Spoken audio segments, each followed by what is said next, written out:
Vice-Chancellor, members of council who may be online,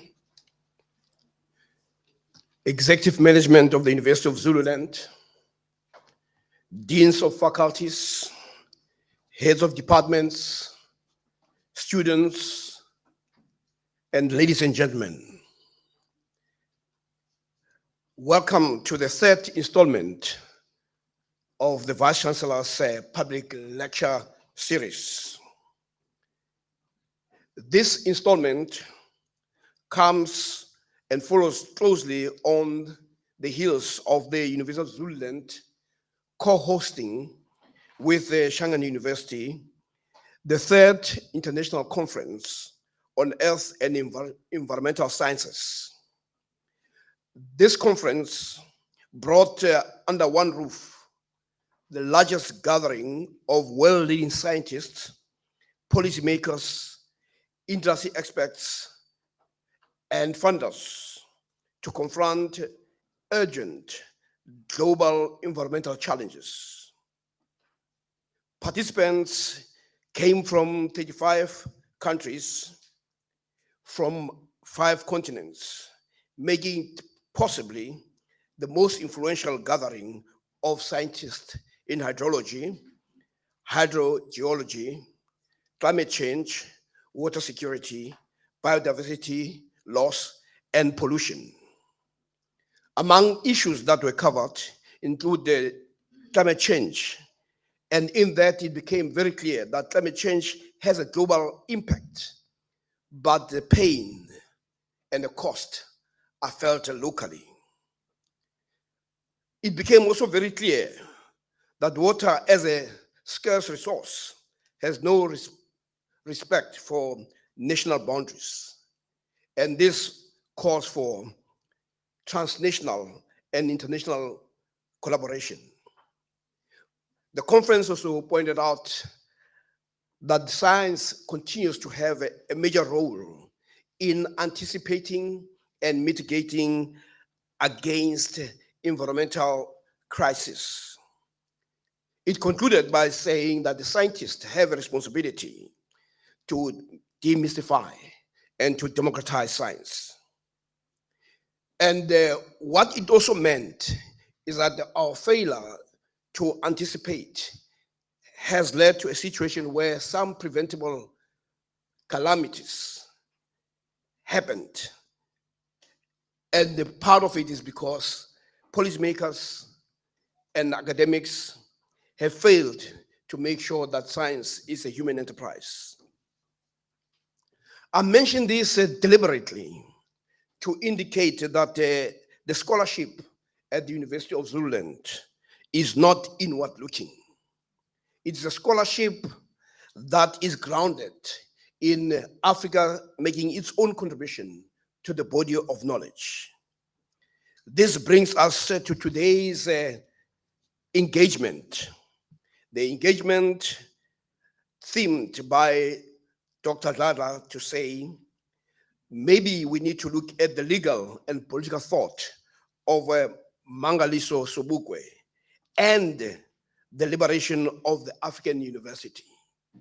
That is already a loaded statement about the notion of the liberation of an African university. And UNIZUL has been very clear that when it positioned itself as a node for African thought, it was precisely to ensure that the University of Zululand is not only a university in Africa, but that it is an authentic African university. This decision by the university is also, or comes at a time when there are calls for the decolonization of higher education, and therefore the decision by the university to become a node for African thought must be seen within the broader societal transformation as envisaged in the Constitution.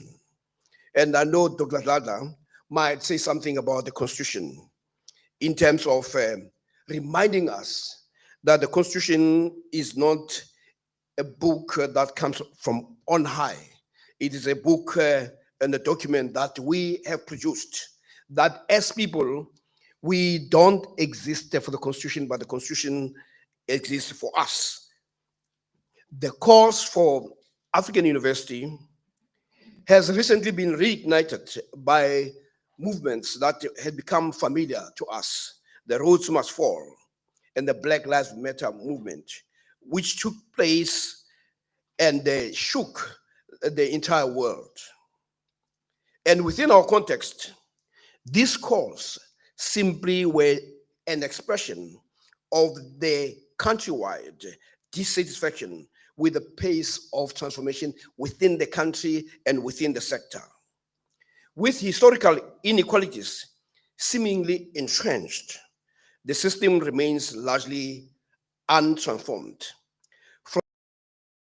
From this perspective, the higher education as extensions of their societies, the fact that they remain untransformed does not come as a surprise. What we have in South Africa is what Gramsci called that an interregnum, that the old is dying, but the new cannot be born. And of course, the inequalities express themselves in the knowledge domain. And it is our contention that for as long as power relations persist in knowledge production, the promise of a transformed higher education system remains a pipe dream. As a project that seeks to undo the effects and vestiges of colonialism in knowledge production, decolonization of higher education is aimed at inculcating a new consciousness that is in keeping with our own political dispensation. It is worth indicating that the cause for decolonization and for the establishment of an African university are not new. They go as far back as 1903, even before that. You cannot talk about the African university or establishment of an authentic African university without bringing people like Pixie Kaseme into the picture, Sobukwe, Biko, and many other scholars like Sheikh Anta Diop. They've all grappled with the idea that Africa must find its space in the space of knowledge production. And our speaker today has decided to zero on and in the work of Sobukwe. And it is worth simply indicating what Sobukwe said in 1949 when he addressed the University of Fort Hare students as a Fortarian. He said, Fort Hare must become the center of African studies to which students in African studies should come from all over Africa. But he asked a question, are we to understand by that an African university predominantly guided by European thought? And he continued to answer the question by saying, Fort Hare must be to the African university, to the African, what Stellenbosch University is to the Afrikaner. It must be the barometer of African thought. The theory of apartheid, which is today the dominating ideology of the state, was worked out at Stellenbosch by Dr. Aislen and his colleagues. Stellenbosch is not only the expression of African thought and feeling, but it is also the embodiment of their aspiration. So also must Fort Hare express and lead African thought. So this idea of establishing the center and the university that is grounded in African thought is not new. And anybody who claims to be a scholar and anyone who claims that such a view is misguided, it actually shows that they are intellectual charlatans.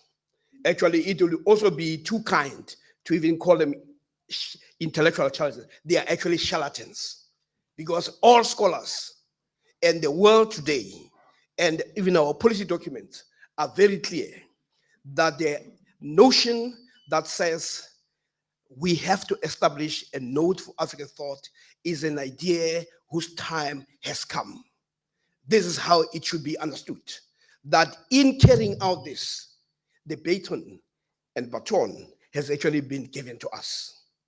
I thought I should put that as a way of entry to locate our notion of African thought and the notion of a node for African thought as part of the ongoing struggle. And what we need to do is to make sure that we make a contribution to say life has been so kind that we can be part of that struggle. I thought I should mention that as a way of entry as I call on the Vice-Chancellor and principal of this university, who has been at the forefront of making sure that this university participates in the ongoing struggle of the freedom of African people in their totality, not only politically, but culturally and economically. Professor Mtose.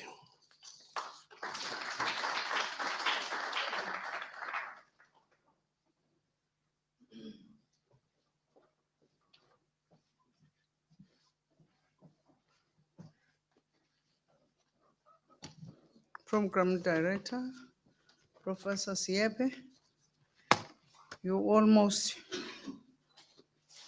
presented my paper for this morning. Almost. But as a woman, you can never take words from me. Molweni, Sanibonani, greetings.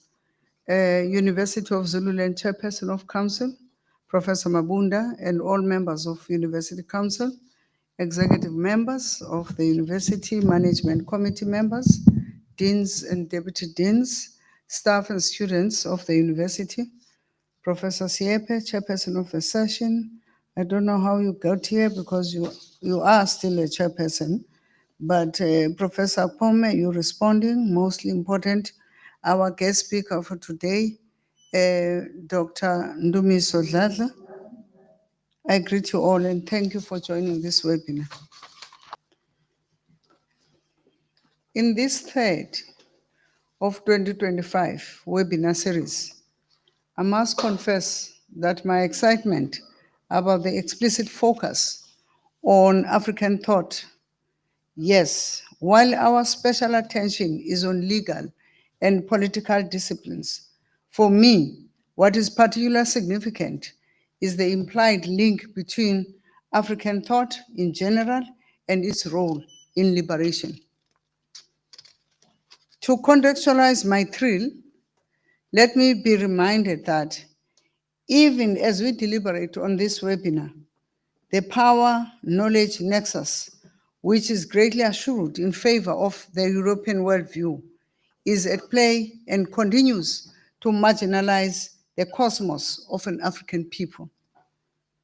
There is an abundance of scholarship which has demonstrated that so real is the problem that whatever literary and philosophical works are produced about African life and experiences and by Africans do not carry much weight globally, if not published in the West. The enormous need for authentication of African thought led to a Nigerian scholar, Chinua Achebe, to cynically question, open quote, would it be true, invalid for a Nigerian writer seeing dissatisfaction in its society to write about it?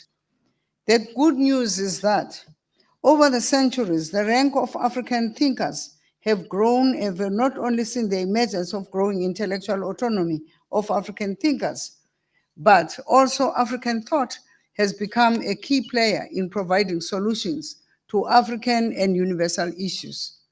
Program Director, mine is not to traverse the controversies around African thought systems. My happy task is to welcome you, but in so doing, to take a snapshot of the terrain of African thinkers' work in, as well as share some powerful angles of the continent's rich intellectual traditions that some African thinkers have bestowed upon us. This is why, as we whet our appetites for the unpacking Mangaliso Sobukwe's legal and political thought to be led by our distinguished guest speaker, I have chosen as a celebration of African thinking to briefly peer into two thematic intellectual works that cut across and resonate with temporary struggles facing post-colonial Africa. Thematic intellectual works and their significance. Imedo 2025 has postulated that African thought has made significant impacts on numerous areas of African lives and humanity in general. I capture these under the themes of Africanism and of thought from zone of non-being. Africanism as a starting point that resonates within the Africanist struggle icon Mangaliso Sobukwe, whose ideas are celebrating today in the notion of Africanism. The idea has recently promoted by Kenyan thinker Mwinzi Joseph Munyoki in a passionate treatise entitled The Hallmark of Africanism as a Philosophy in Educational Enterprise. Mwinzi 2025 has boldly stated that feet of Africanism resides in the being, ontology, and epistemology of an African. Put differently, Africanism is thinking that arises out of and within the context of African concrete experiences. It is thus produces ways of knowing and knowledge that is relevant and is meant to address the challenges in everyday lives of African people. Some of the principles that capture the thesis of this theme include that Africanism is a dynamic assertion of African thinking that represents the aggression of the historical, cultural, and spiritual, artistic, scientific, and philosophical identities and legacies of Africans from antiquity of the present. It is a theory of agency which views an African self as an actor rather than as an observer in historical changes. It holds that all forms of reality are invisibly interconnected and subsequently have an impact upon each other in a universal web of interaction, which is seamless. It also expands essence of interconnectedness between the individual, community, and humanity. It is an identity of being with as opposed to Western individualism. And it also underscores the significance of axiology in general and ethics in particular, where good or moral value is determined in terms of its consequences for humankind as its indelible influence in the human world. Although 2025 has argued strongly that African thought principles have made significant impacts in a globalized world when they stated that, open quote, these principles resonate with contemporary discussions on sustainability, global cooperation, and ethical living. African traditions emphasize holistic health, considering physical, mental, and spiritual aspects, offer insights into sustainable living and ecological balance, perspective on knowledge acquisition, epistemology, and the nature of reality, close quote. These impacts vindicate Sobukwe's Africanist thinking, which rejected the colonial race myth designed to promote a false logic of dividing the human family into inferior and superior races. However, these classifications have delivered enduring psychosocial and educational, as well as cultural enduring scars and imprints upon the psyches of Black Africans. Ladies and gentlemen, against this backdrop, allow me to share what a bit in 2005 has termed the prescription of heavy doses of psychoneurological anti-colonial therapies, which have become the sine qua non for the meaningful and long-term liberation of colonized populations. I share this understanding theme, thinking from the zone of non-being. The now widely used theme of zone of non-being is credited to one of the outstanding African thinkers, Frantz Fanon. Although he was writing in the context of anti-Black racism of the French colonial era, Fanon's idea had permeated and inspired much of the contemporary decolonial scholars. It has been argued that there have been several interpretations of what Fanon meant by the formula zone of non-being. In this regard, scholars have identified two main emphases. The one relates to the process and mechanism of dehumanization, and the other puts emphasis on the idea of the zone of non-being as offering opportunities and possibilities for exercise of agency to liberate self and society. To understand zone of non-being, it is necessary to distinguish it from the zone of being. In short, the zone of being denotes one's status in society as a human being with a broad range of potentials and possibilities. By contrast, zone of non-being relegates one to the status of not being human enough. In terms of articulation of zone of non-being inspired by Frantz Fanon's thinking, while it is neither possible nor desirable in the scope of my talk to summarize the extensive literature on this idea, it is important to highlight some intrusive descriptions of Fanon's concept.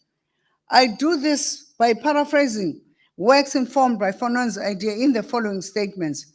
One, the colonized inhabits a zone of non-being, as is constructed as an inferior being who always questions their humanity and personhood. The second point, under colonial conditions, the Black poor colonized in a real way are not truly seen. They are in the zone of non-being. They are invisible. Thirdly, the zone of non-being carries the consequence of self-erasure, where Blackness must disappear or at least be covered over by whiteness.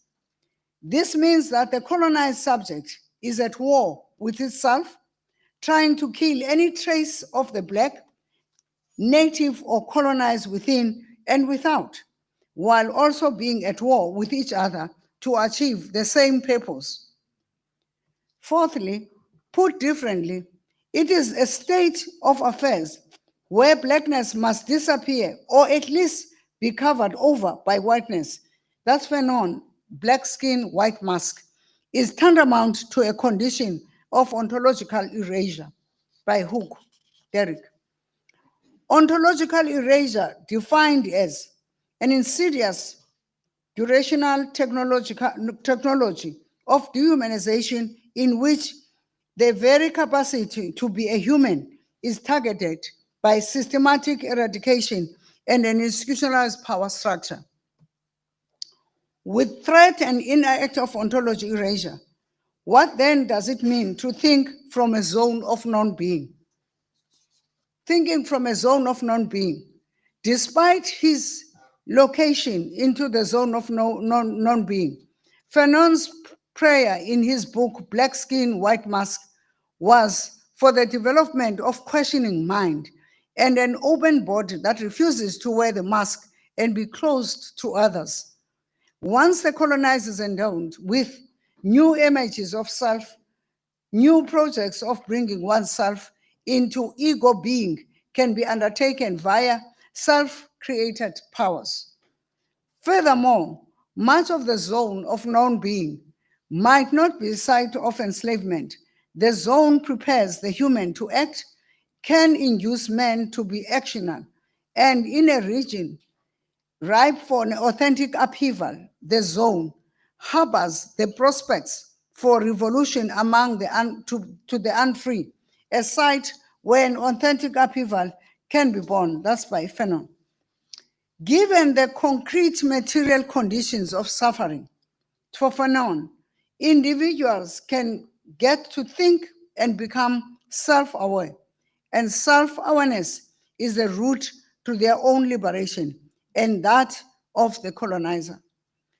The thinking may be articulated through speaking, writing, and generation of questions that the oppressed subjects start to regain their humanity and possibility of reaching out without masks and others and ushering a new era of new such humanism is not about emulating the European Enlightenment ontological separation, epitomized by the white, able-bodied, bourgeois, male, and its operating ideal.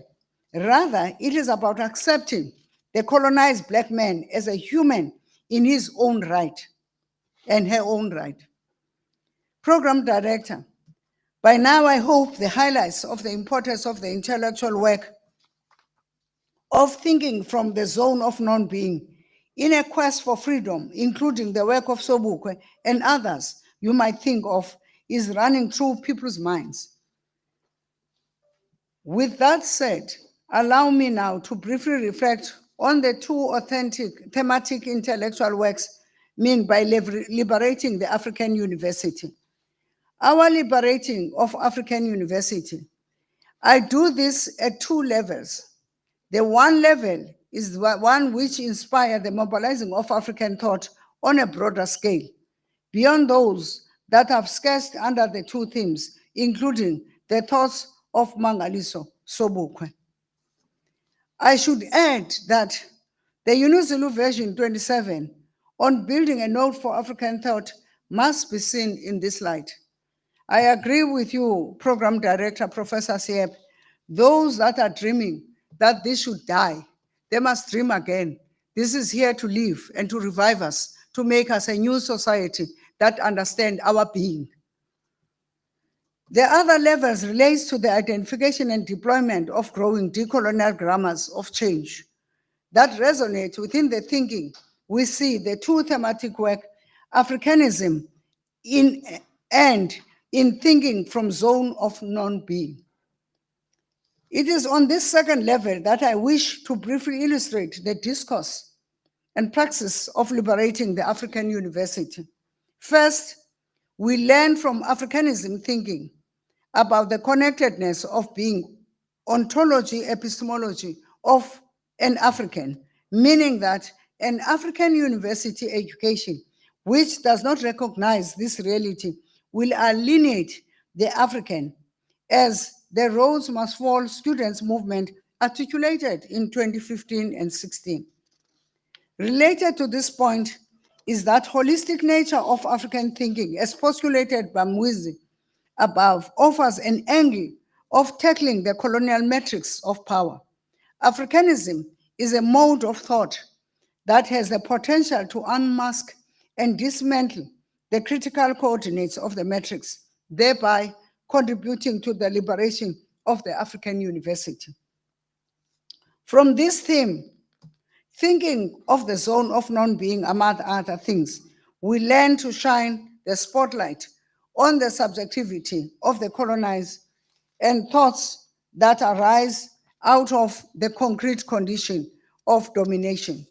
These thoughts enable the oppressed subject to articulate the suffering they go through and imagine few futures of a humane world.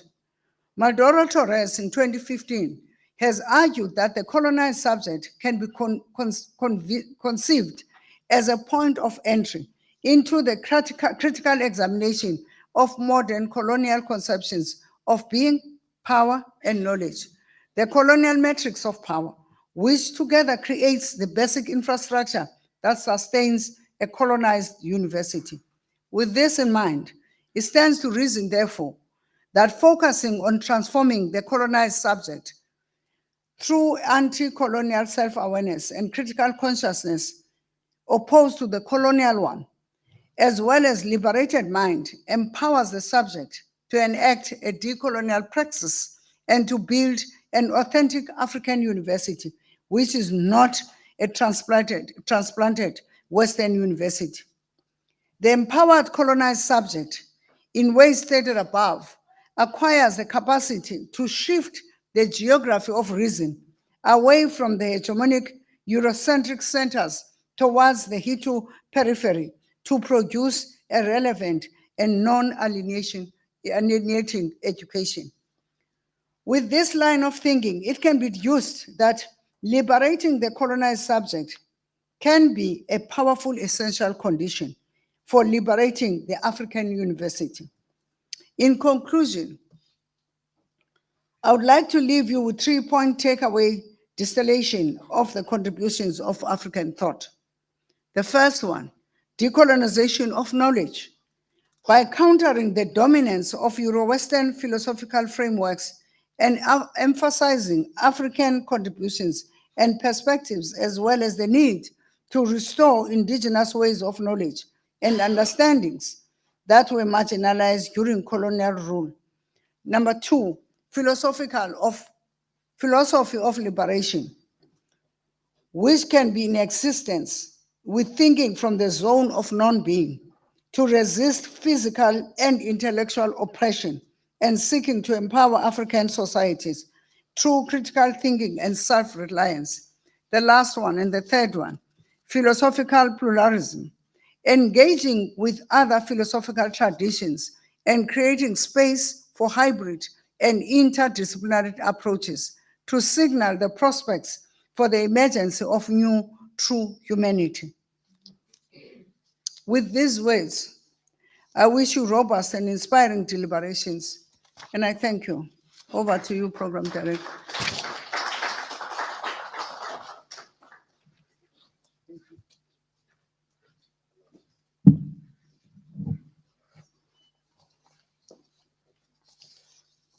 Thank you very much, Professor Mtose, Vice-Chancellor and Principal of the University, for setting the framework and the foundation upon which our guest speaker will touch.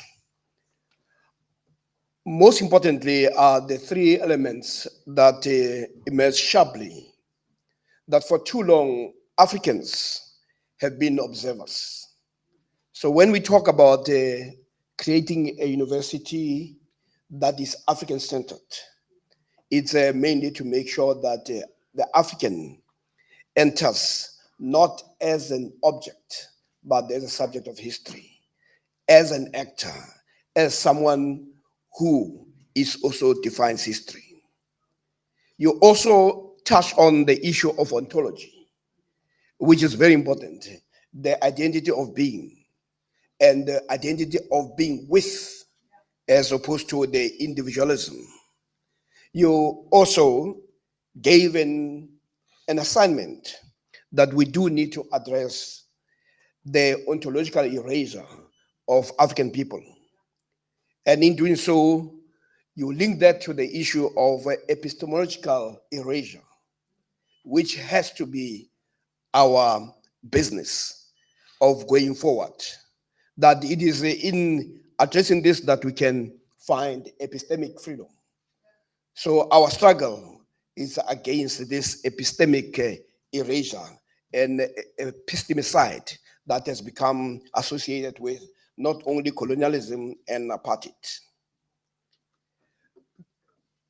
I now have the pleasure of introducing to you Dr. Ndumiso Ladla, who hails from Pretoria, although originally he can trace his people in this part of the world.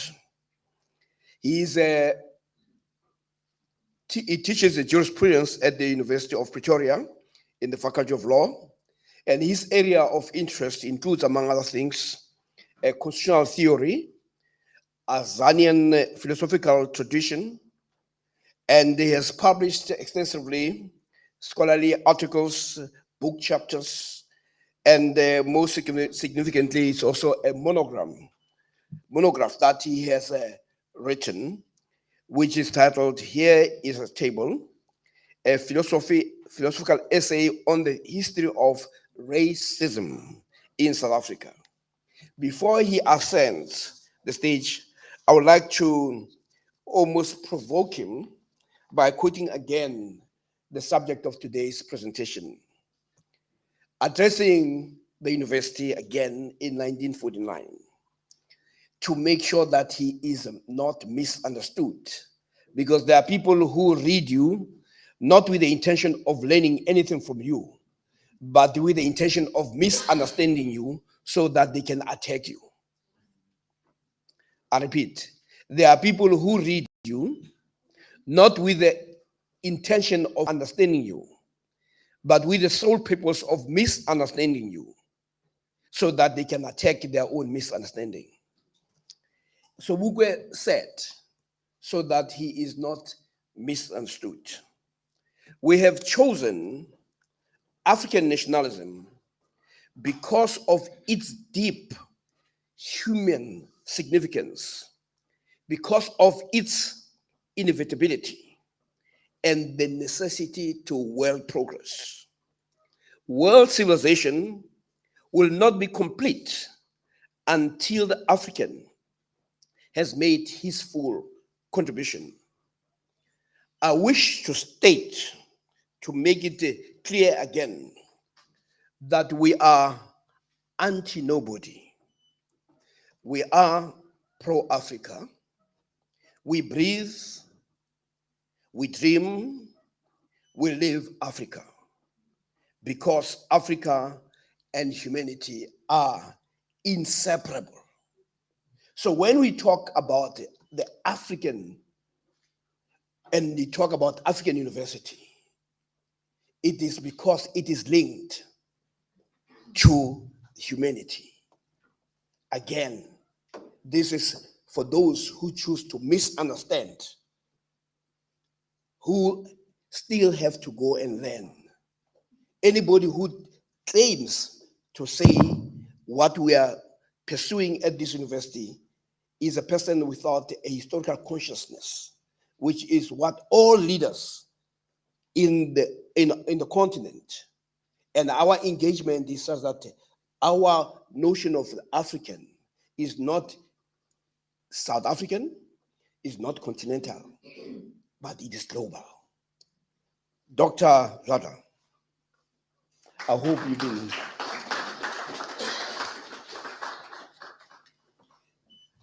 And by the way, you should fasten your seatbelts, because the speed with which Dr. Zada presents and the passion will get some of you a bit dizzy.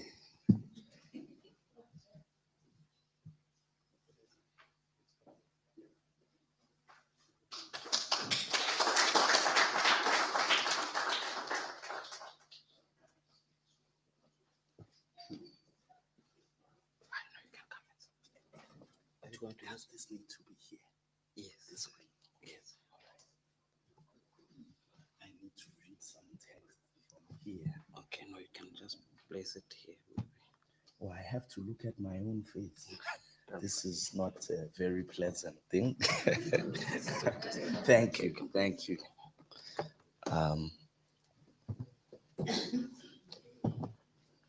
Right. Good morning, everyone. Good morning. I'm just getting settled, Lana. I also need a thing for my clock so that I can maintain my own time and don't have to be. Okay.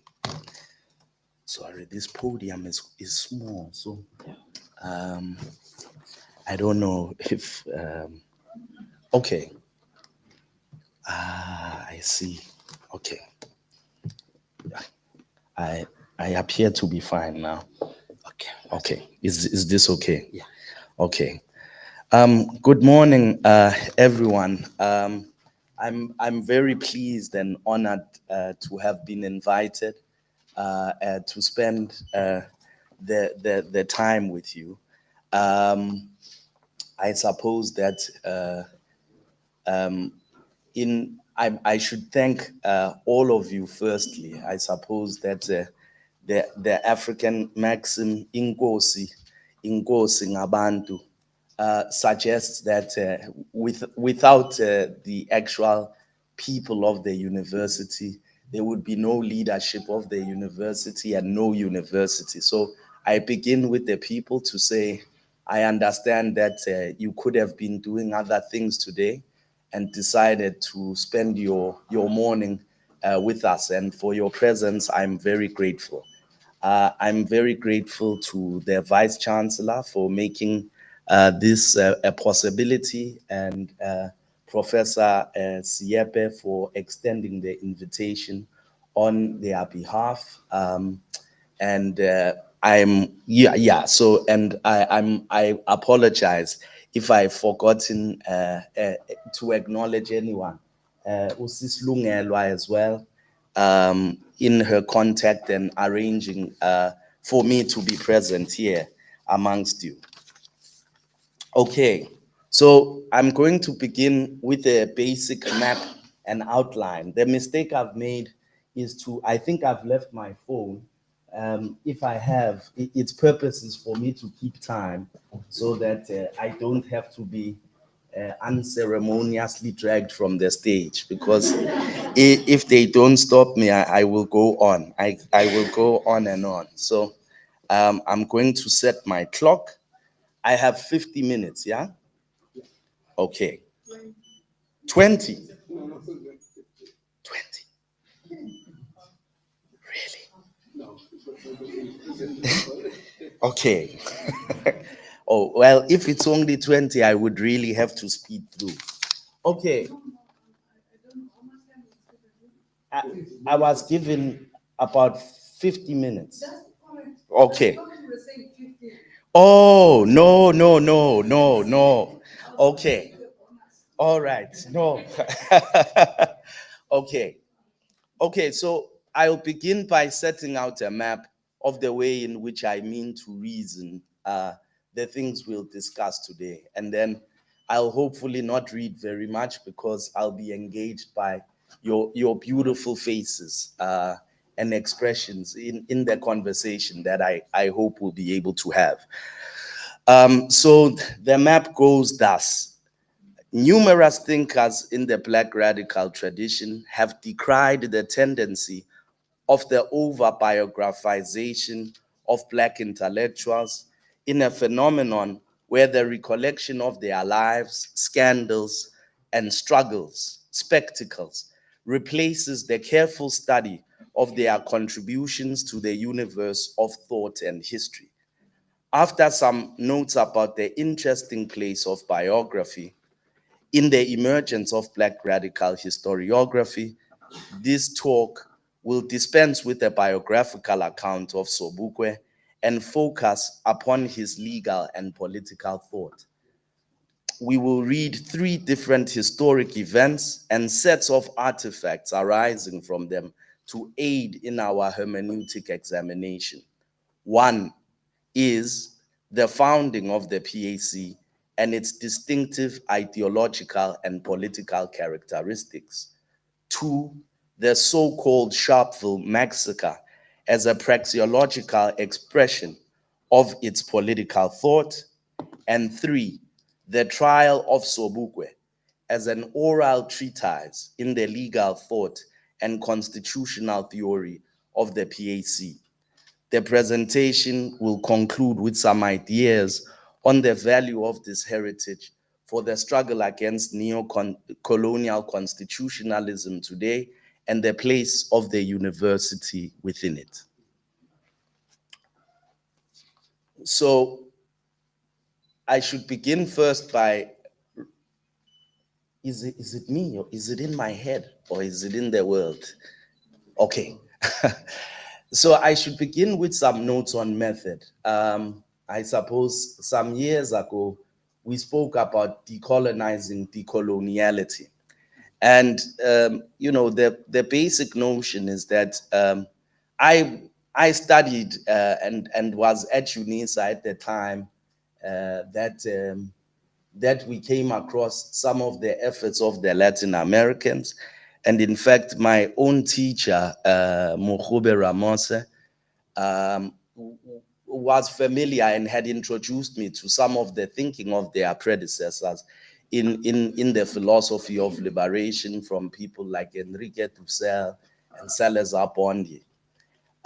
However, I suppose when the interaction began and we began to go to Barcelona, I had lots of tensions and struggles, and struggled difficultly to adopt this approach because I didn't find dialogues to be very fruitful with the people who were supposed to be our teachers, simply because of their blind spots and even commitment to ignorance amongst them of African history itself.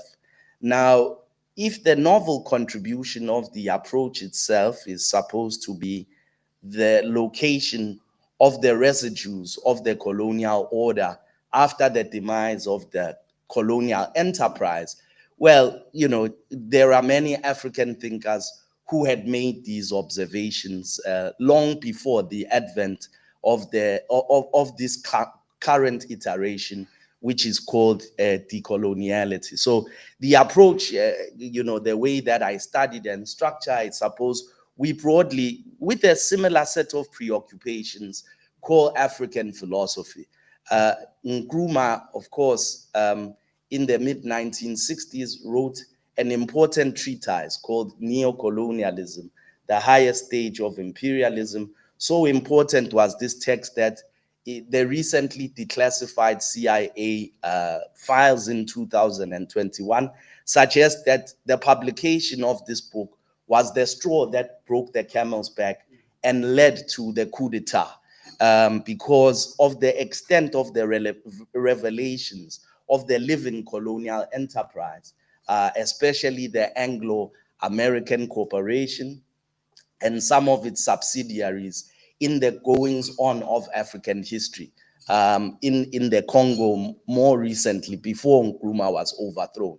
And so in respect to our esteemed ancestors, Cheikh Anta Diop, Tsenai Sereke Perhan, Mokgobe Ramose, we make the point that Africans who have been well aware, Ngugi wa Thiong'o, that at the demise of the colonial enterprise, structures remained, some of them epistemic and cultural, which continue this domination of Africans. And of course, the political economy of the university is a large part of this conveyor belt that continues to produce a European subset of people in Africa.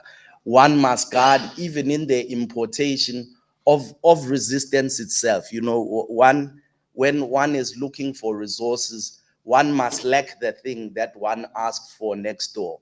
And my suggestion is that a careful study of our esteemed forebearers will show that there is very little that we lack by this way. All right. Now, just to set up the conceptual structure of my reading of history, it will come back during the discussion itself. But in the Azanian philosophical tradition, one of the main elements of our critique of the representation of South African history, you'll hear me use the word our and refer to myself as we.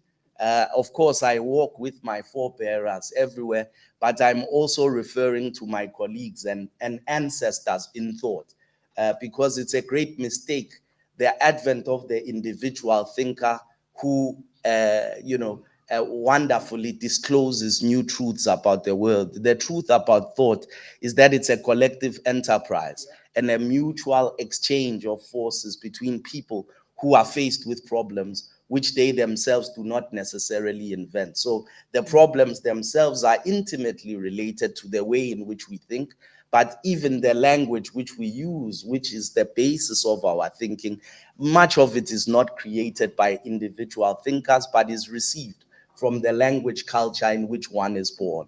And so when I say we and our, I am speaking about my contemporaries and the ancestors from which I draw in order to disclose the nature of the problems we are dealing with. It is a convention of Ubuntu philosophy to say Tina. This is the methodical point of this our and we that you will see in my writing and you will hear. You mustn't think, hey, this guy has schizophrenia. He appears to be alone and yet he's speaking about others. No, they are here with me. And some of them may be watching from the great city of Pretoria. Greetings to you all. All right. So, as I said, conquest is a word which is much used in common parlance and even by scholars without being understood. It is a major concept in the philosophy of war, as well as in the theory and history of international relations. Conquest, describes the objective of war. If one turns to a theoretician of war like Clausewitz, he suggests that the primary function of war is to get one's enemy or opponent to submit and do one's will. This is the function of war, okay? Now, conquest in international law became a doctrine called the right of conquest. The lawyers amongst you will find funny, the law students are taught at the very beginning that a basic principle of justice is in the Latin ex injuria jus non oritur, which means that out of injury, a right cannot arise. You cannot make a law out of a wrong thing. A thief may not benefit from the proceeds of his theft. Is one concrete expression of this basic sort of reasoning. But the right of conquest, as the word suggests, it describes a doctrine by terms of which, in the history of European international law, the defeat of an enemy in combat entitled the one who was victorious in war to two things. One, the territory of the defeated, the title to the territory of the defeated, and two, sovereignty over them. Sovereignty, I won't spend too much time in a conceptual exegesis. For the purposes of our discussion, understand sovereignty to mean simply the right to make law over those people, okay? So sovereignty here in politics. So the idea was that if I beat you in a war, I get to own your land and to tell you what to do on that land, okay? And indeed, if one studies the diaries of Jan van Riebeck, one sees that he invoked his learned countryman Hugo Grotius or Hugo de Groot in his De Jure Belli ac Pacis, the law of war and peace, and he says to the Khoikhoi who wish to gain back their land, I have now defeated you in war, in defensive war, and the land is from now on mine, okay? Now the point is, this is the legal doctrine of the right of conquest. There is, however, a prior, I said that for Clausewitz, who is interested in the raw force of war itself, suggests that the objective of war is to bring the enemy who submits to then do one's will. Another European thinker who writes of conquest, Thomas Hobbes, speaks of conquest thus. So most people who learn the theory of states or the kind of lullabies that underlie the constitutional order are told that it's a social contract or a social compact. I'm sure you're familiar with this. The law and political students more than others. But basically, the idealized version of the origins of the liberal state in the philosophy of Hobbes suggests that because human beings were unable to live in peace without a legal order, when everyone is in pursuit of their own interests, the idea is that if we were just put in a terrain without a commander or a legal order, we would have the right to kill each other in pursuit of our interests. So he suggests at a particular stage of consciousness, people suspend their right of violence against each other in the pursuit of survival and establish a sovereign, a supreme commander who gives law unto them and is the only one. I'm sure you are familiar with the Weberian expression, monopoly of violence. The state has the monopoly of violence. That only this sovereign has the violence to enforce its commands, okay? Hobbes has another section in the Leviathan. This part only describes what he calls sovereignty by institution. He has another part of the text where he describes what he calls sovereignty by acquisition. This is the part where the notion of conquest arises. So, whereas in sovereignty by institution, Hobbes tells us that it is the fear of one another that cause people to voluntarily establish a legal order. Let us call that order a king. Let's use a monarchical example.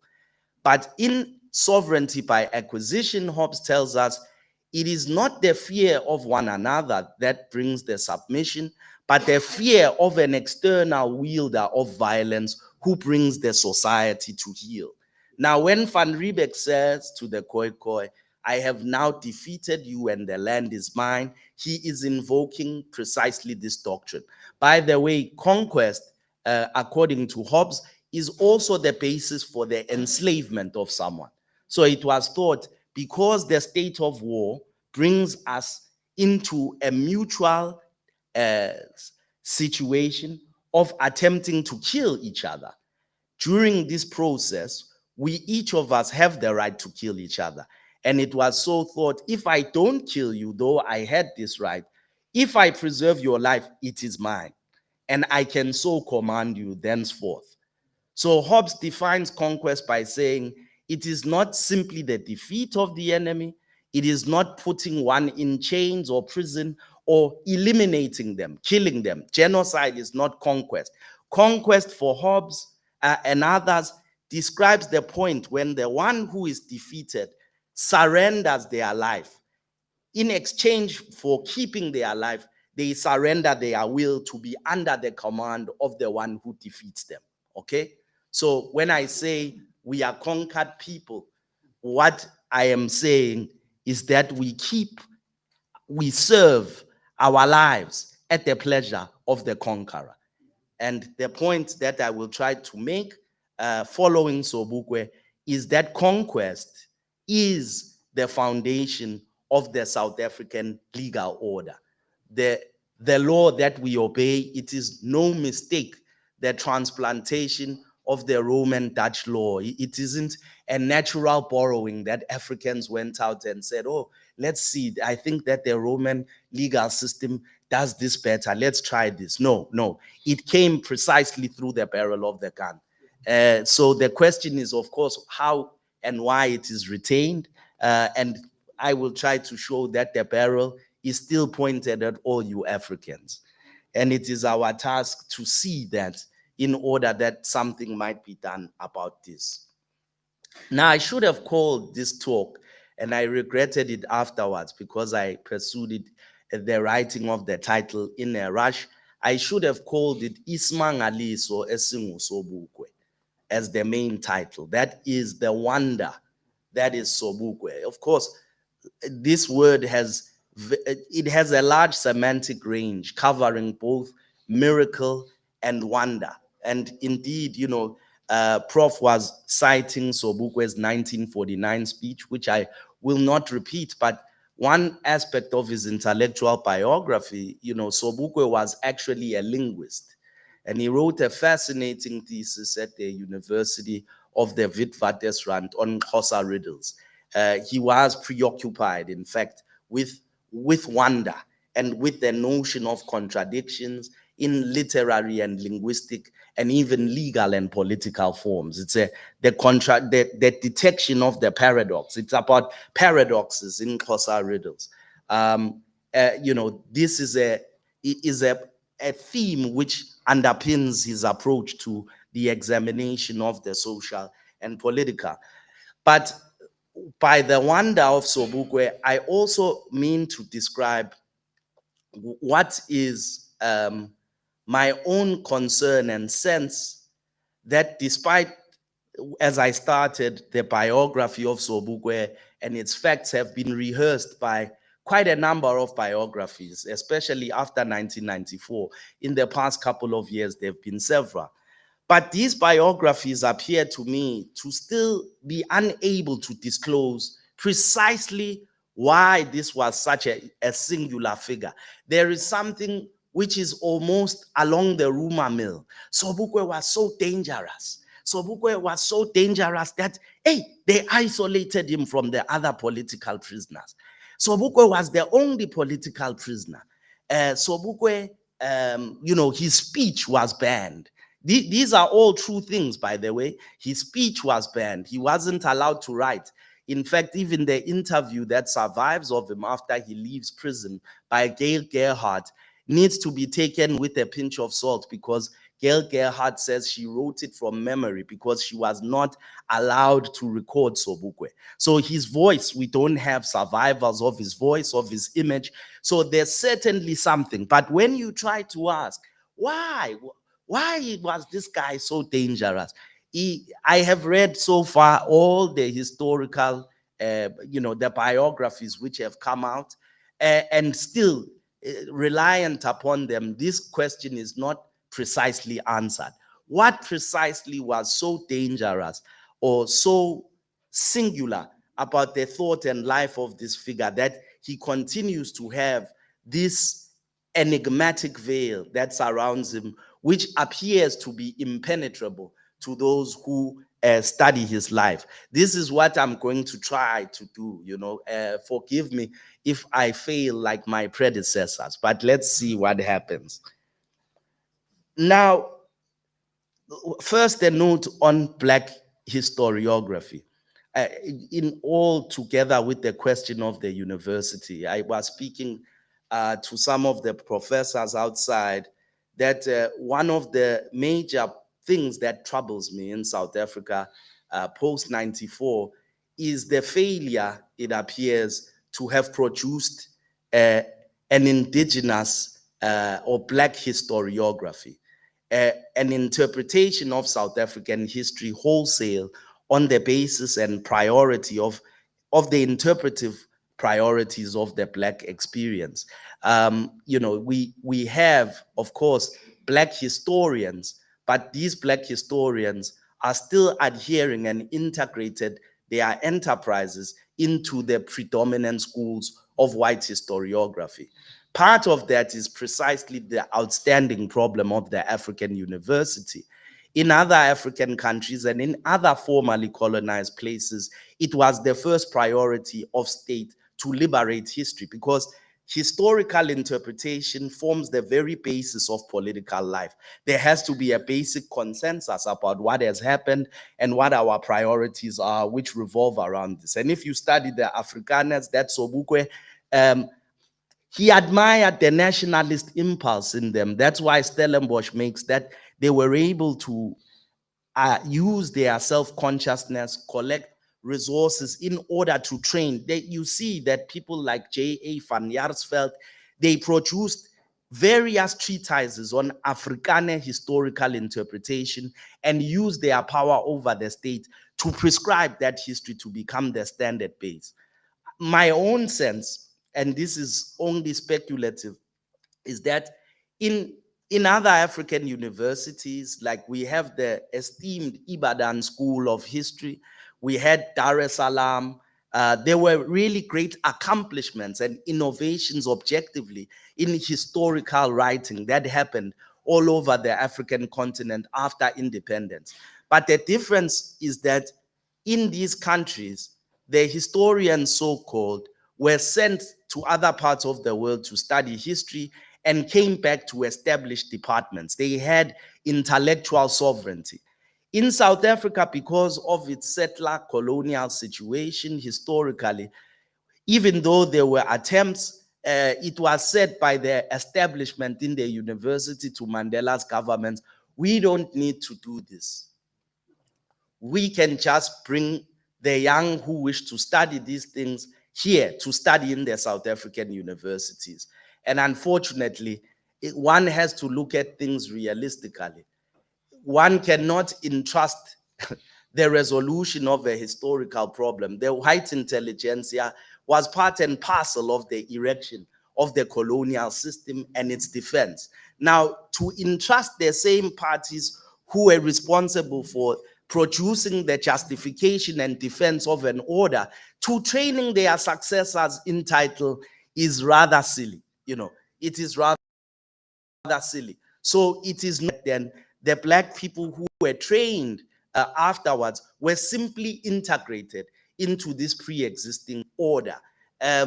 I don't think that it is, there are some exceptions and some fine minds who did find a way to survive the South African education system. But whether you're looking at someone like Chabane Manganyi, there's a period of absence where he goes out to train, to be taken seriously outside of the country. Bernard Makubane, Sam Noluchungu, Anthony Joshua Ngubo. This departure from this citadel of empire to find themselves, Mugobe Ramose. You see, there is a period of exile in their intellectual history to function. So I think this was an important step which was not taken seriously. And these are some of the problems and remnants that remain as a result of it. So I do see some inklings of the attempt of an emergence of a historiographical interpretation coming mostly in the form of biographies until now. But it's an effort that is worth pursuing. And, at the African University, will need to make this a central priority. It's a long outstanding task that also affects various other kinds of things. Okay. Now, so I said that first I would begin with the characteristics of the PAC itself in order to disclose just the quality of Sobukwe's thought, understanding the PAC precisely as a community of his and as partly a collective expression of his highest political thought, okay? I will emphasize just a couple of things about the PAC and bear in mind the notes that I provided on conquest. At the time that the Africanists, which was the faction that Sobukwe was part of, left the ANC, the speech that was made at their inaugural conference in Orlando accused the ANC of having left the ranks of the liberation movement. This accusation had its basis on the adoption of the Freedom Charter, which these guys were celebrating a couple of months ago. The PAC suggested that the Freedom Charter itself was a betrayal of African people because it was. Now, return back to the question that I made about the right of conquest, right? I said, on the basis of war, the conqueror asserts that the land belongs to him and that he has the right to rule over the land. Now, the Freedom Charter famously declared the land belongs to all who live in it. Now, by metaphoric comparison, it is like saying that I am in the house with my children, living peacefully, working the land and eating in the house. Then an invader at the force of arms expels us from the house, places us in the garden to work the land to feed the people in the house. Then I stand outside the house and say, this house belongs to all of us. You need to give us some rooms. You see, you laugh because it's an absurd hypothesis that this is what the people forced into the garden would be saying, that the land belongs both to the one who has taken it by force and we just want some rooms for our children. So the PAC saw this absurdity, said, no, this is not a liberation movement anymore, because liberation is directed towards the very basis of conquest, to say there was no right of conquest. There never was. There never was. There was only a wrong of conquest, which means that the objective of liberation is one, the restoration of title to the territory and the restoration of sovereignty over it, African law. isintu. Okay? So the point, so the PAC leaves saying that, no, this is an absurdity. But I wish to make a perhaps controversial point, because I like the historical PAC, at least, the PAC of Azania. Today, I believe we have a PAC of South Africa, which is a different institution. But with regards to the PAC of Azania, I think they were mistaken in that it is not the ANC that left the liberation movement, but the PAC that joined it in 1958-59. And I want to show you this by citing from a petition written by the South African Natives National Congress in 1914 to King George V in relation to the question of land. This is in order for me to demonstrate that the ANC was never a liberation movement. Please, amongst the ANC members here, this is not a personal attack. I have nothing against individuals. It's merely a disclosure of the basis by the terms of the discourse itself, that it is not a liberation movement. That Motsuku Peko did say it is a civil rights movement. What its objectives was to gain equal rights according to the sovereignty of the white man. And that is fine. If that is all that you think is necessary, that is fine. But a movement for national liberation, as I said, has a different focus, which is the restoration of title to territory and sovereignty over it. Okay, this was not the objective of the Congress. Now, I will try to quote this in a kind of shortened form. Those who are interested in the full structure of the argument, there is a paper that I published with Dr. and Julie Webster called Who Conquered South Africa? In the Journal of African Economic History, which deals with this in detail.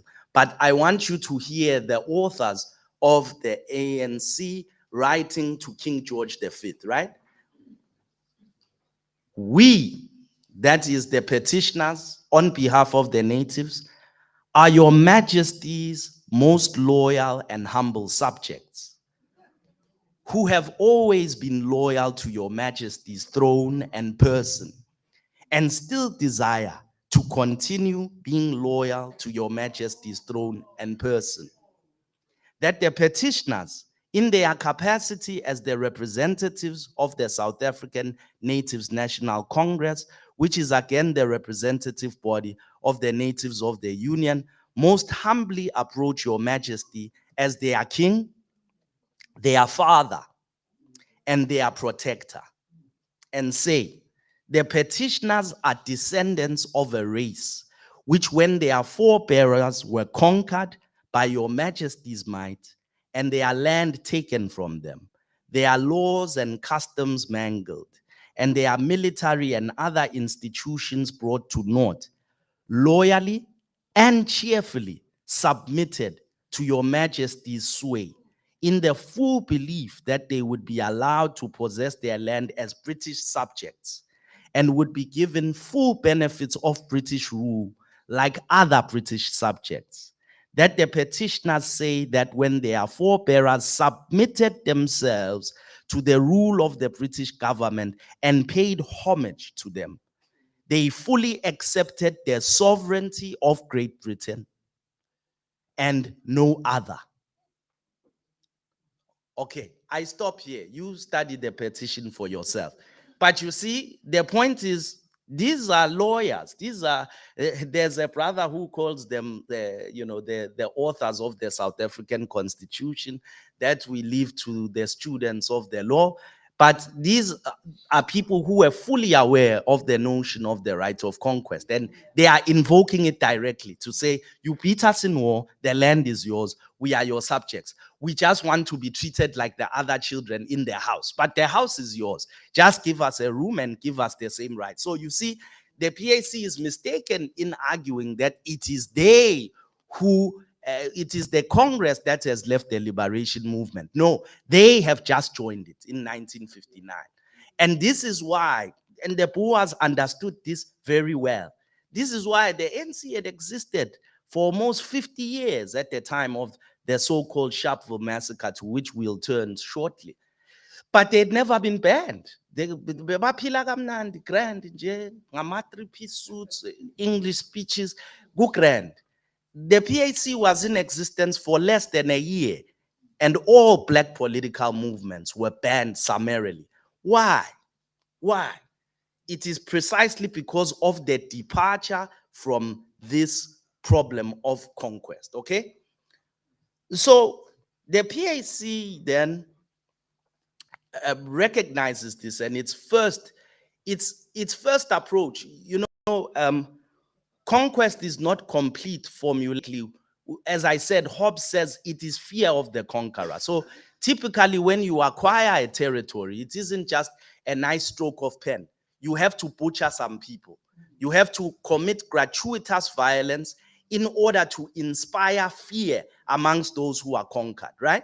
The function of this gratuity, that's why they'll often chop off the heads of men and place them on spikes and do unthinkable things, even to women and children, in order to place in the memory of the conquered people what happens to those who resist. Once you've established this parameter of fear, then you can build a legal order to cure the violence of conquest and convert it into law, and anyone who says Aiko right land is reminded, hey, you remember what happened to Abos Kumbuzo when they tried this shit? You best, they will report you to the authorities themselves because they remember. So fear is an important element which keeps the submission of the conquered people, okay? Now, Sobukwe recognizes this and says, yeah, these people are messed up. There's a problem here. So the first thing that the PAC begins with is what they call the status campaign. And this is in order for the indigenous people to reclaim their full humanity. It seems silly to some of the historians, but they say you must never agree to be called boy and girl anywhere. If you walk into a shop and the white man calls you a boy, you leave that shop. We boycott it. All Africans must know never to buy at that shop again. No one will be called boy or girl. You will be called sir or madam in accordance with their linguistic conventions. A number of things, but people who have been defeated and have been walking with their heads down suddenly begin to assert themselves, to regain and to see. The point of the status campaign was to show Black people that there is no order without them. They are a necessary part of it, okay? That without their submission and acquiescence to this force, the system collapses. That was the point of the PAC, to show this to Black people, that the way that we can overturn conquest is by actually, because conquest requires that one submit to the sovereignty of the master. Once one says, I'm done, the conquest is over, okay? So following the status campaign, and you see, I did call it the so-called Sharpeville massacre because I believe that calling it the Sharpeville massacre actually subtracts the agential logic and intentions of the people who acted and simply converts the episode into what happened to them. So rather than focus on what they were trying to do, we focus on what happened to them. And this has been a historiographical trick that says, that's why I say it's necessary for us to reinterpret our own history. Because if you read a book, The Sharpeville Massacre, already the priority in your interpretation of what you are to read is this terrible tragedy that happened to these people. No, I want us to see for a moment what Sobukwe was trying to do. Now, you see, one of the things that the colonists do is to convince the indigenous people that they built everything. Now, Sobukwe's point was, where have you ever seen the white man building anything? You make these roads. You built these tables. You assembled this building. You have done that. So if you withdraw your labor, who's going to do this? Who's going to feed their children, cut their grass? Who's going to dig for that gold? So he makes the point that, these passes are an elevation. It is the first thing he wants to demonstrate to the indigenous peoples the power that they have. So he says, okay, they call this a legal system by which they rule us by force. It's fine. Let us challenge them to enforce their own laws. Let us see this rule of law. We break this law, but we break this law en masse. Now, the point during the strategy sessions is that if Africans leave their passes or destroy them and challenge the white man to arrest them, they had planned to do this in a succession of waves and planned to bring the system to its knees within a month. You know, that the economy is going to collapse. Who's going to do all these things that the South African system is based on? We don't need to take a single gun. All we need to do is withdraw our participation and the system collapses. So these guys had spies. Recently, a book of a woman named Susan Williams called White Malice, the CIA and the Neocolonization of Africa. It's something worth reading for everyone who is interested in our recent past. The PAC was of special interest even to the Western intelligence agencies, who understood very well. In fact, the prioritization by the local state authorities was after these tip-offs that came from these guys. Part of this is because they see the PAC, as I say, is not the PAC of South Africa. If you study the historical record, anyone who has ever seen the flag of the PAC will see that there is a star shining from Ghana all the way to Azania in the PAC flag, right? The PAC was formed after the 1958 All Africa People's Conference that happened in Ghana, when Nkrumah had declared that the objective is to liberate the whole continent within 3 years. Now, there was a great atmosphere of fear about the capacity of this to succeed. When those PAC guys came back, there was word of support from Nkrumah for the foundation of the PAC. Even the word Azania entered into the South African lexicon because of Nkrumah, okay? So the PAC is not a South African phenomenon, not in the way of the Union of South Africa. Petlako Lebelo, Sobukwe's second, was a man from Lesotho. It had members, you know, Kwesi Price from Ghana, from all over the continent. You need to understand that, you know, this was not a South African phenomenon, so-called, okay? Now, these guys are scared at this time because of the other things happening on the African continent, and understand that these guys are not the ANC. And if they should succeed in collapsing the economic system and we have to submit, there's going to be problems. So there are two historical book-length studies on the Sharpeville massacre, one written by Frankel called An Ordinary Atrocity. The other one is written by Tom Lodge more recently in 2004. Both of these two texts create the impression that the Sharpeville massacre was indeed a massacre, and all that happened is that the PAC were inexperienced and in a hurry to organize people, and that the police were inexperienced themselves and trigger happy. But if you study just from the military science point of view, that the police were using Browning machine guns, that there were planes that were flown over the township for Rabokoko, and autopsies show that the majority of the marchers were shot in the back.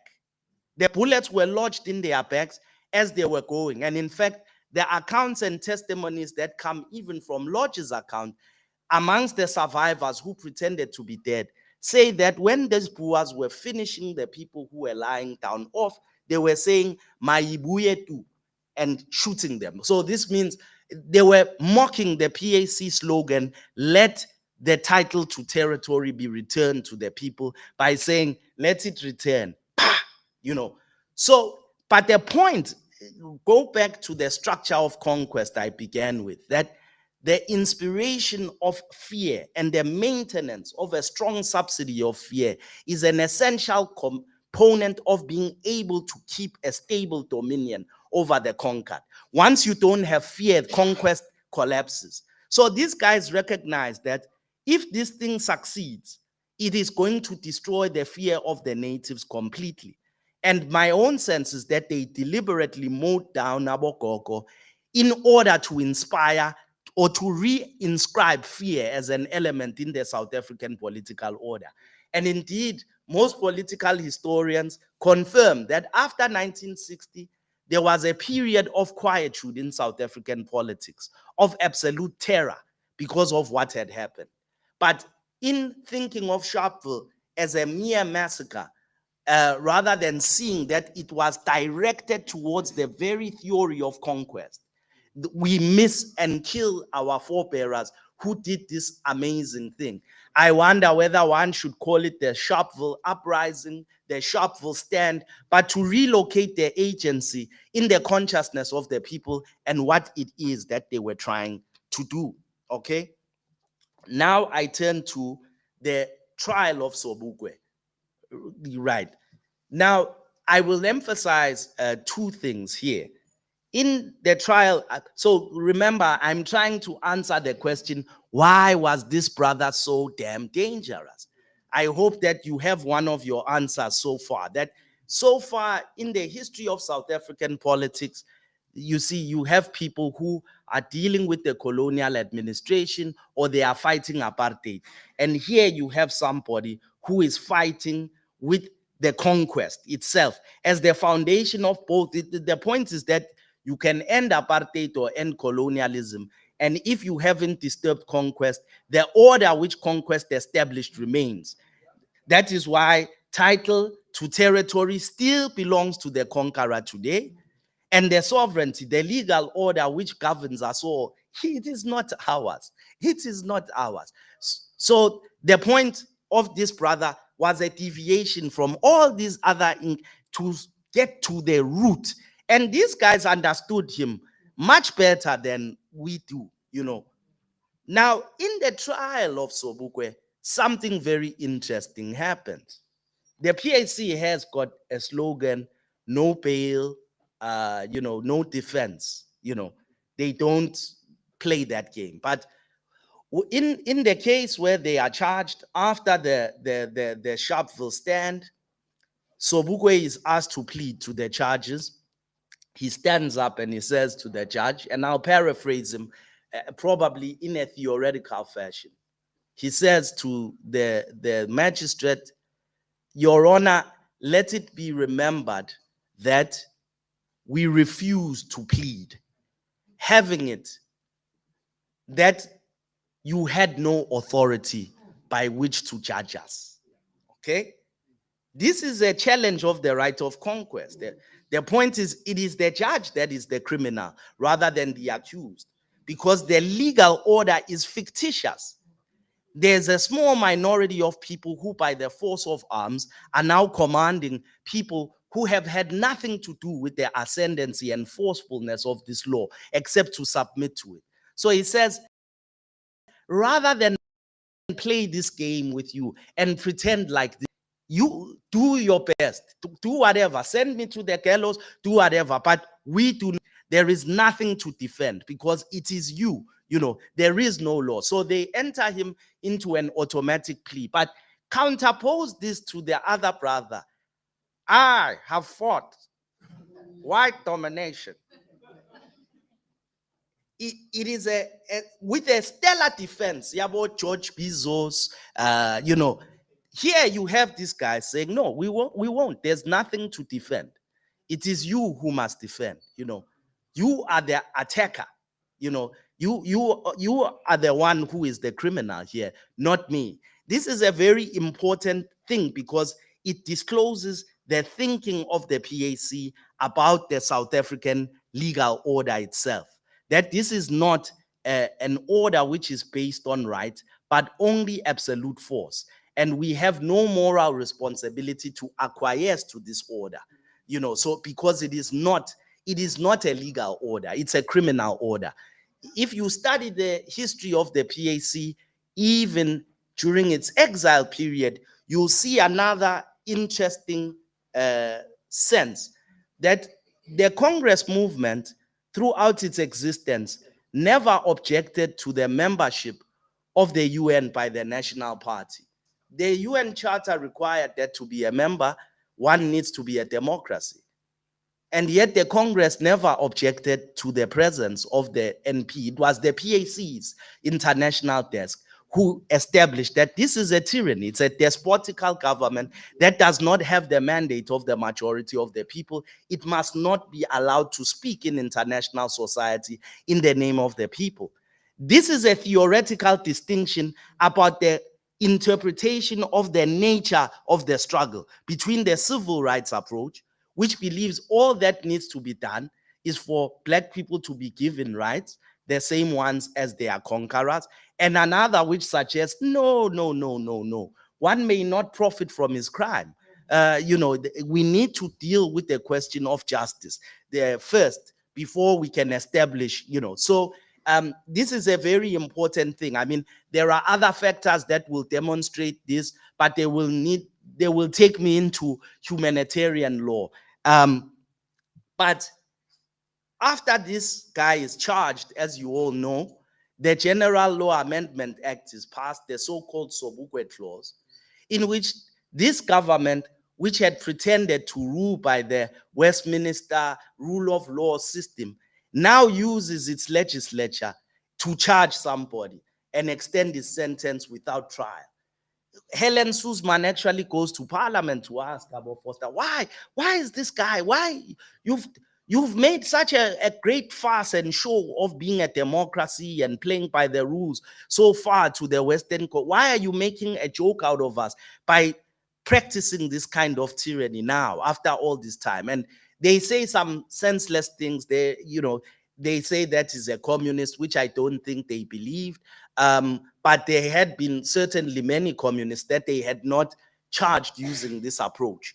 But as you know, he comes out of prison eventually, and they keep him in absolute isolation. And part of this is in order to bring an end to this way of thinking, to make sure that there are no successors in title, there's no one to understand this and use it as the basis for the struggle.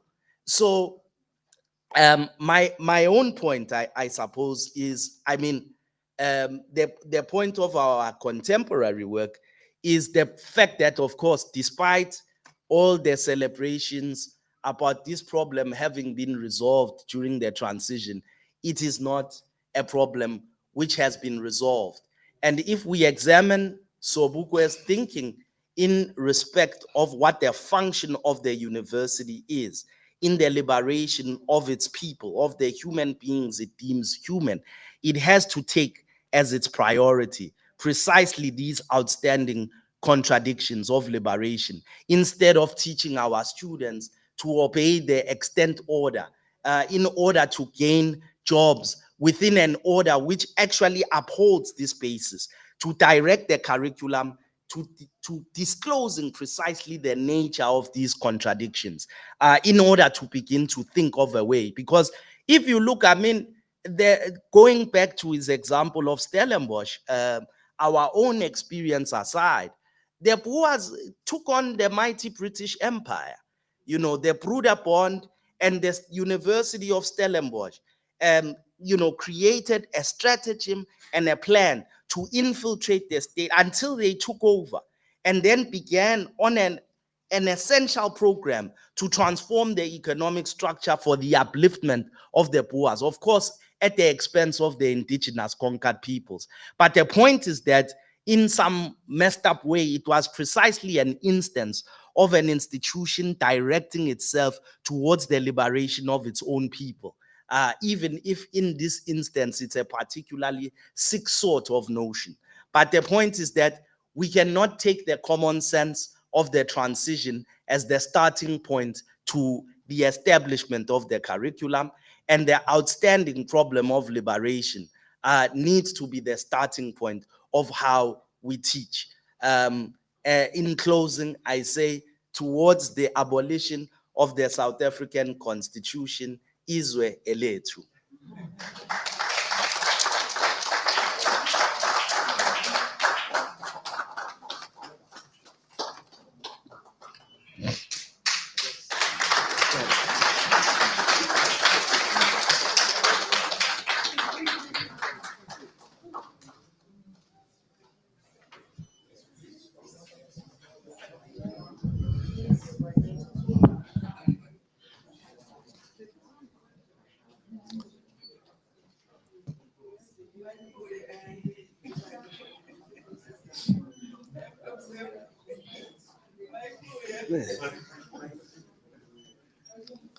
You'll be charged.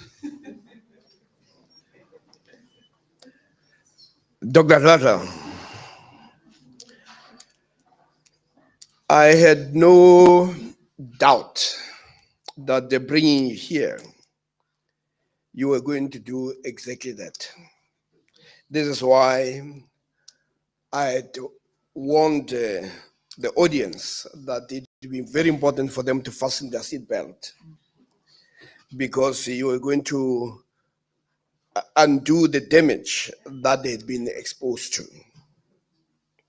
And this is why, ladies and gentlemen, when we talk about a note for African thought, and I want to read what the VC has written, is that the University of Zululand's decision to transform itself into a note for African thought is decidedly aimed at addressing historic and prevailing inequalities. As a note for African thought, UniZulu has resolved to assemble a critical mass of scholars whose focus will be to infuse a scholarship that speaks directly to the socio-economic and cultural challenges faced by the African majority. The issue of conquest remains. The issue of fear remains. You should see how Black people will have all the energy to destroy each other, but they will let anyone who is not African to get away with murder. This is what conquest has done to Black people. They will participate with the other people to destroy their own and make it actually their preoccupation, because they are not, they are product of a system that was introduced through colonialism. And we see it express itself all the time. And as Dr. Zavat indicates, is that the brutality of the system. Now the system is now no longer using the people who were oppressors. It does it using the very same people to destroy their own. And these are the truths that he was actually saying. And hence he says, one of the things that Biko says, it's a chapter in Biko's book, Arada What I Like, the fear as the determinant of South African politics. It is so important that the people become so fearful. And you say, you see what happened to this other person. You see. So the idea is to, even in the United States, there was what you call public lynching, where Black people will be hung, but as a demonstration of what will happen to you. Do we get surprised that even after we've taken over, we cannot even prescribe work by Biko, Fanon, even Sobukwe? But I want to also thank Dr. Rada for reinscribing a different lens in how to look at Sobukwe, how to look at Sharpeville, and how to look at the trial. And as a matter of fact, Dr. Rada, in one of the reviews I did a few years ago, I came across Sobukwe's own words in describing Nelson Mandela. And I want to quote. Well, I'm also doing so because I published it. Mandela is one man I never really knew personally until I was already in prison. We were never friendly. Although I had heard him address meetings and meetings, he is a very arrogant man. He lacks a common touch. Mandela was a strong leader among the leaders, although we always recognized Tambo as superior in intelligence. Mandela had a way of attacking people very viciously if they disagreed with him and were a smaller person than himself. He could reduce them to a shriveling mass. Then he would pat them on the head and draw them to him. And thereafter, there would be his men, always deferring to him, looking up to him. If he came across any man who wouldn't look up to him and defer to him and acknowledge his superiority, e.g., like myself, then he wouldn't have anything to do with that person. But that shows the personalities that were different. And Sobukwe was so comfortable that he actually could say that. And actually, I would also urge people to get the book, The Sun Shall Rise. It's available on the internet. It's a PDF. It looks at all the speeches of the people who went to Robben Island. And you can contrast the speech by Mandela and the speech by Sobukwe. And you can see the sense of defiance that Sobukwe was always addressing the issue of conquest. So even as we speak in 2025, we remain a conquered people, and we remain afraid, and to an extent that we're now afraid of each other. And instead of turning to each other, we turn on each other. With that, may I call Professor Akpume to respond.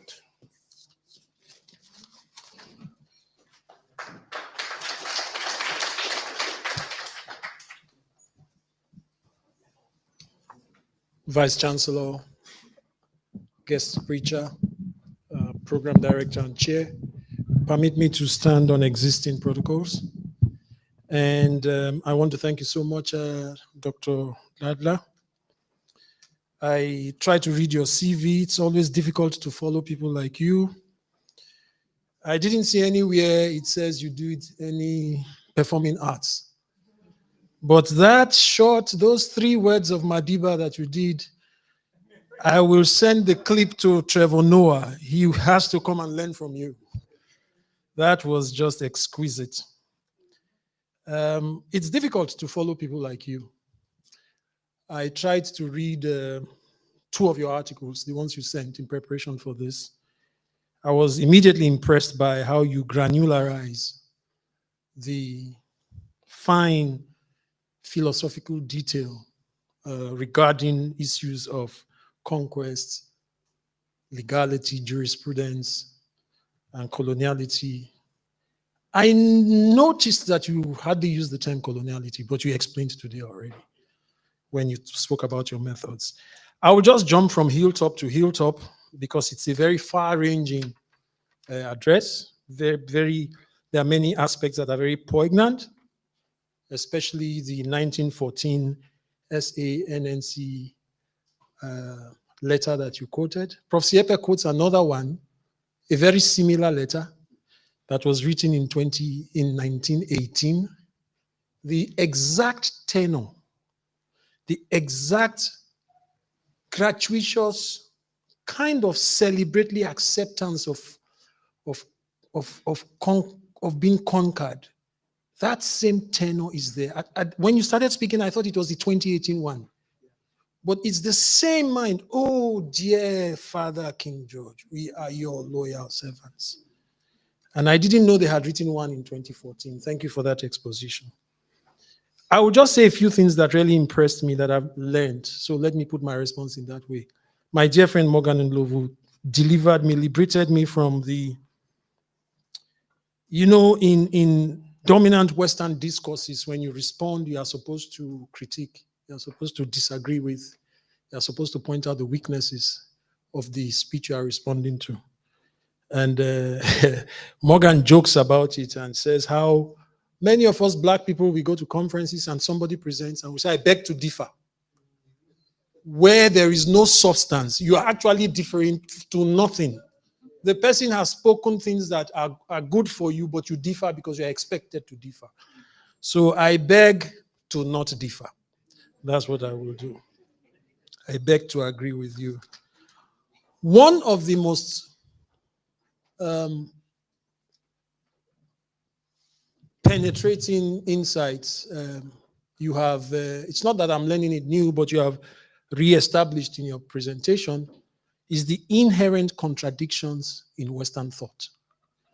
I like how you show that even in the so-called canons of Western colonial jurisprudence, on the one hand, it says people may not benefit from criminal activity. On the other hand, it says people may actually benefit from genociding other people and seizing their lands. I was reading recently, and it was said of the Spanish conquistadors who went to Latin America that they did the same thing. They would appear they would read their king in Spain, hundreds of thousands of miles away, and proclaim that King blah, blah, blah of Barcelona hereby takes over this land.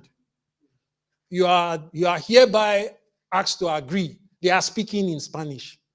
The local people do not understand Spanish. And your inability or your refusal to respond indicates that you have subjected yourself to our rule.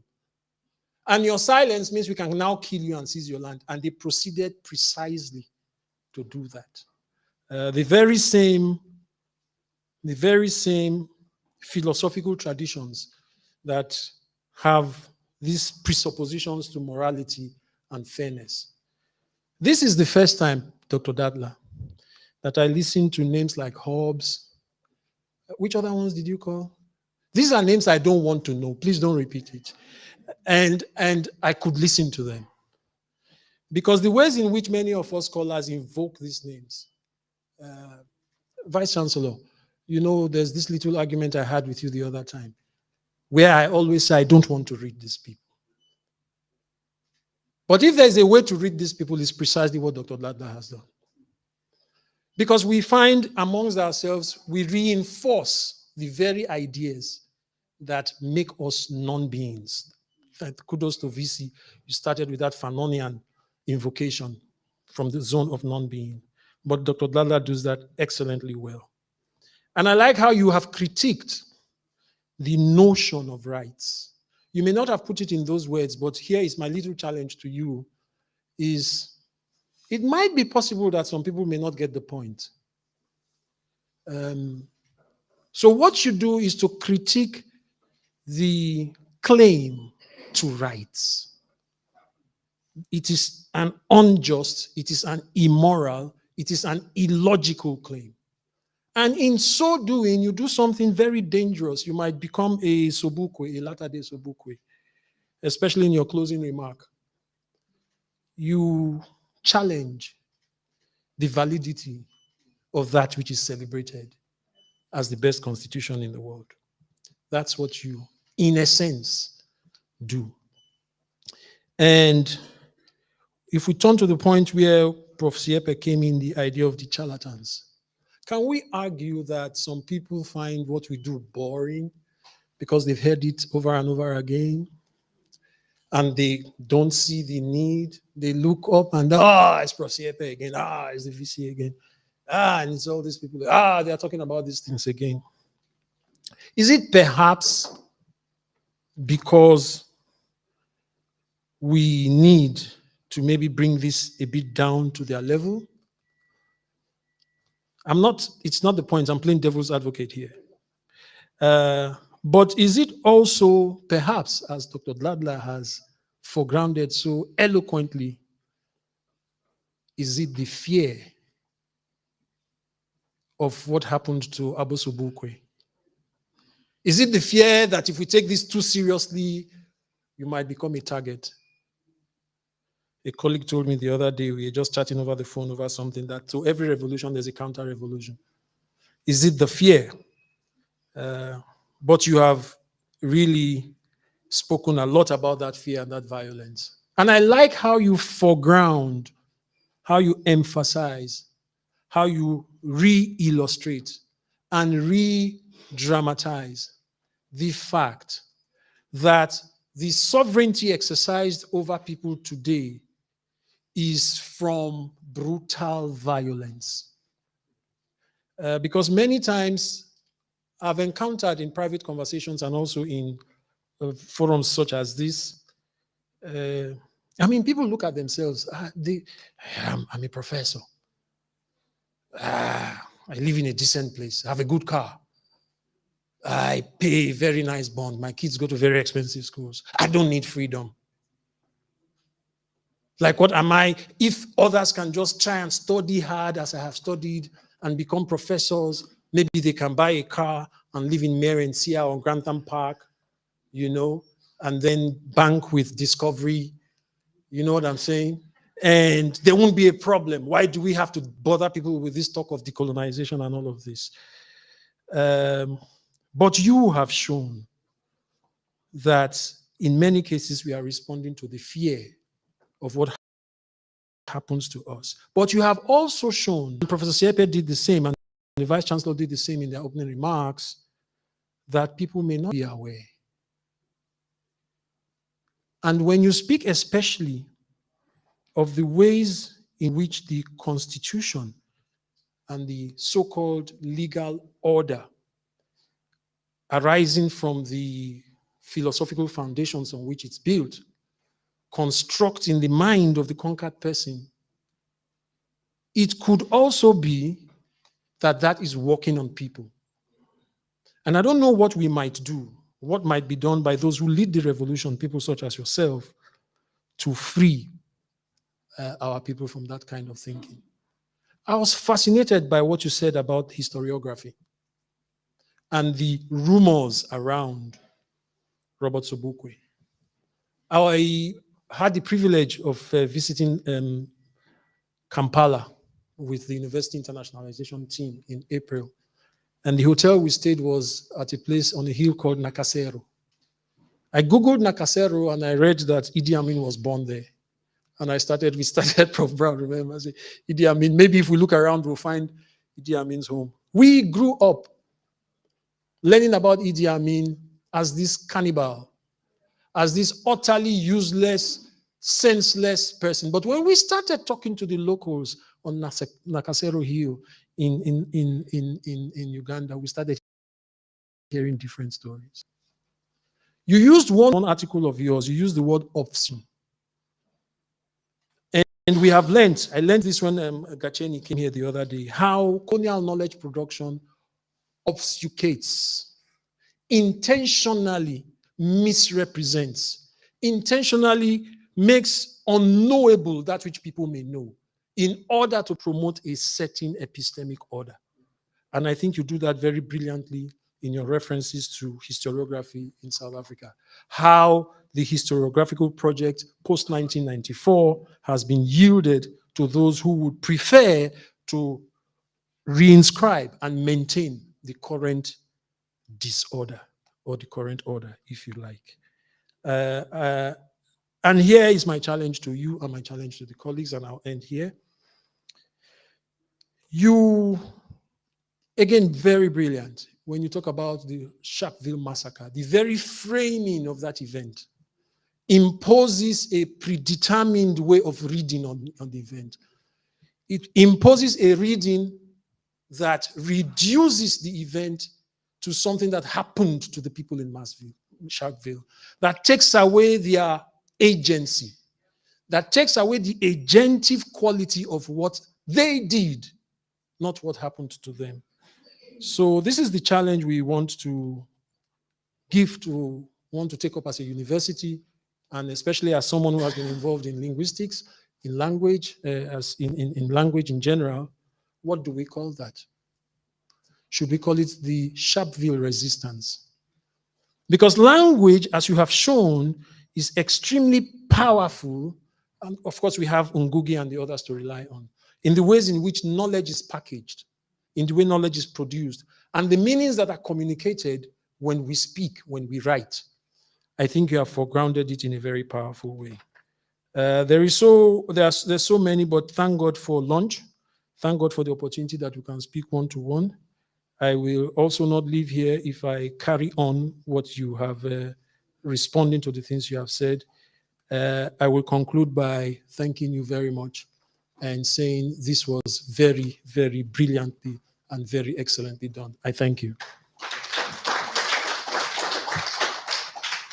Colleagues, right now is a chance to raise questions and comments and or forever hold your peace. Yes, sir. Can we get him? Can you press? I'm sure it works. There are two hands. Yeah, you and then okay. Prof, the doc. Yeah, you can just start. Yes, mine is not a question. It's a comment. Dr. Dladla, you provoked me several times, and I felt that I should ask a number of questions. But because of your first part of the presentation, in particular on conquest, the way you defined it, described it, and put it into context, I have decided to withdraw all my questions. Instead, I request your contact details so that we work together from now on going forward. Thank you. Thank you, Dr. Ntuli. Sir, at the back. Thank you. Just a quick one. I would like to take it from the notion of the zone of Mali. Interestingly, Sartre also uses a similar term, but for him, non-being speaks of possibility of freedom of consciousness and the idea that you are condemned to be free. So if we indeed this notion of the idea of freedom within the context of higher education, how can we reclaim our subjectivity, our possibility and freedom?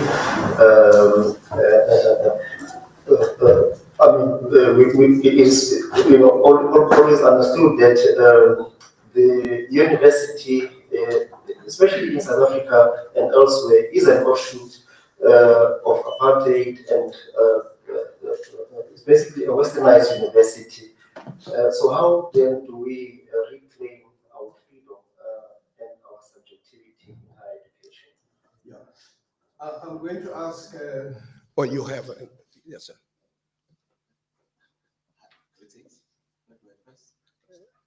Yeah, thank you. Mine also is not a question, but rather a comment to seek, from this intelligence, as looking at an academic perspective. How can we implement such a very interesting, not only focusing on the presidency, but to implement it even, or employ it rather, to other subjects of laws or modules of law, because there's still a very big gap. We're looking at our current labor laws, our tax laws, so there's still so much work that needs to be done if you listen to in which how this brilliant mind has put into context what we was deriving as. So we owe it to implement this mentality to our curriculum, especially other law modules. I thank you. I'll call the brother to come. Oh, no, okay, I see that number of people. Professor Aya.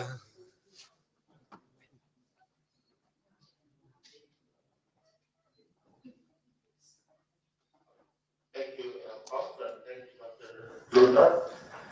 I think we're aware that the South African legal system is a combination of different systems of law, English law, Roman Dutch law, and customary law.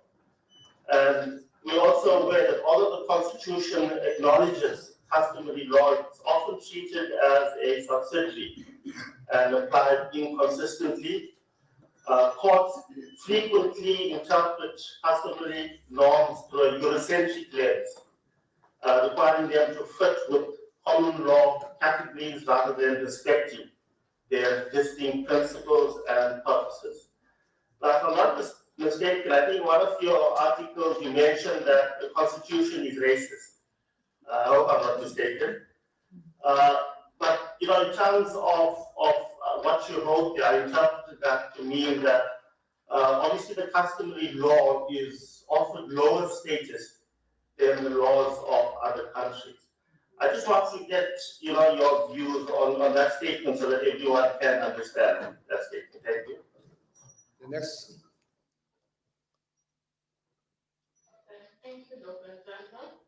I teach fundamental rights / constitutional law, and we teach students that the Constitution is the supreme law, right? And we also focus on the transformative constitutionalism, the constitutional theory, moving from the injustices of the past toward the democratic system based in human dignity, equality, and so forth. And then today, your closing remarks goes like, we're going towards the abolition of the South African Constitution is related to. Please unpack. Thank you. Okay, Prof. Dean, then. Thank you very much, Dr. Tata. I'm just thinking like now, if we're to have a conversation with Mangaliso Sobukwe, asking him to respond on African university, specifically as now focusing on African thought, his contributions in issues like justice, equality, and human rights, and actually the current constitution on how it's being implemented. How will you respond? Because at times when we read, like, and I want to go back to the historiography, I'm trying to count the years and now, and if like the president was here, what could he actually say? In your view? Okay, sir.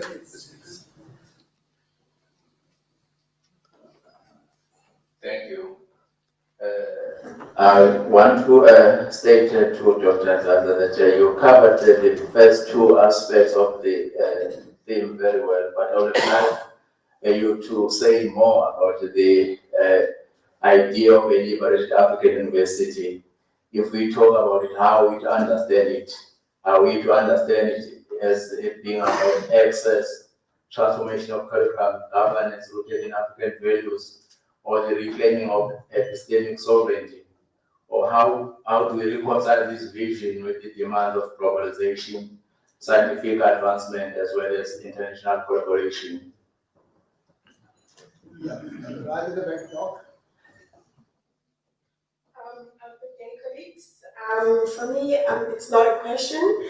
However, it's just a comment. I just want to say that our so-called freedom is an illusion. We are truly not free. Instead, the system of control is still in persistence and often perpetuated by very old people who have co-opted to sustain the colonized mindset under the guise of decoloniality. Thank you. Thank you very much. I'll call Doc. Actually, I'll also suggest to Dr. Lata that if he takes these questions, they even in themselves suggest an assignment for another paper that actually respond to these questions.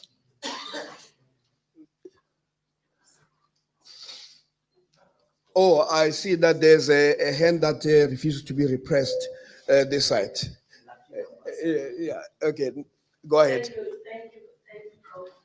I want to say thank you to Dr. Nacha for exposing our lack of knowledge about our own histories. And in so saying, I believe that so far, with great respect, what you have done in terms of advancing UNISO as an institution for African thought, we have just scratched the surface, I believe.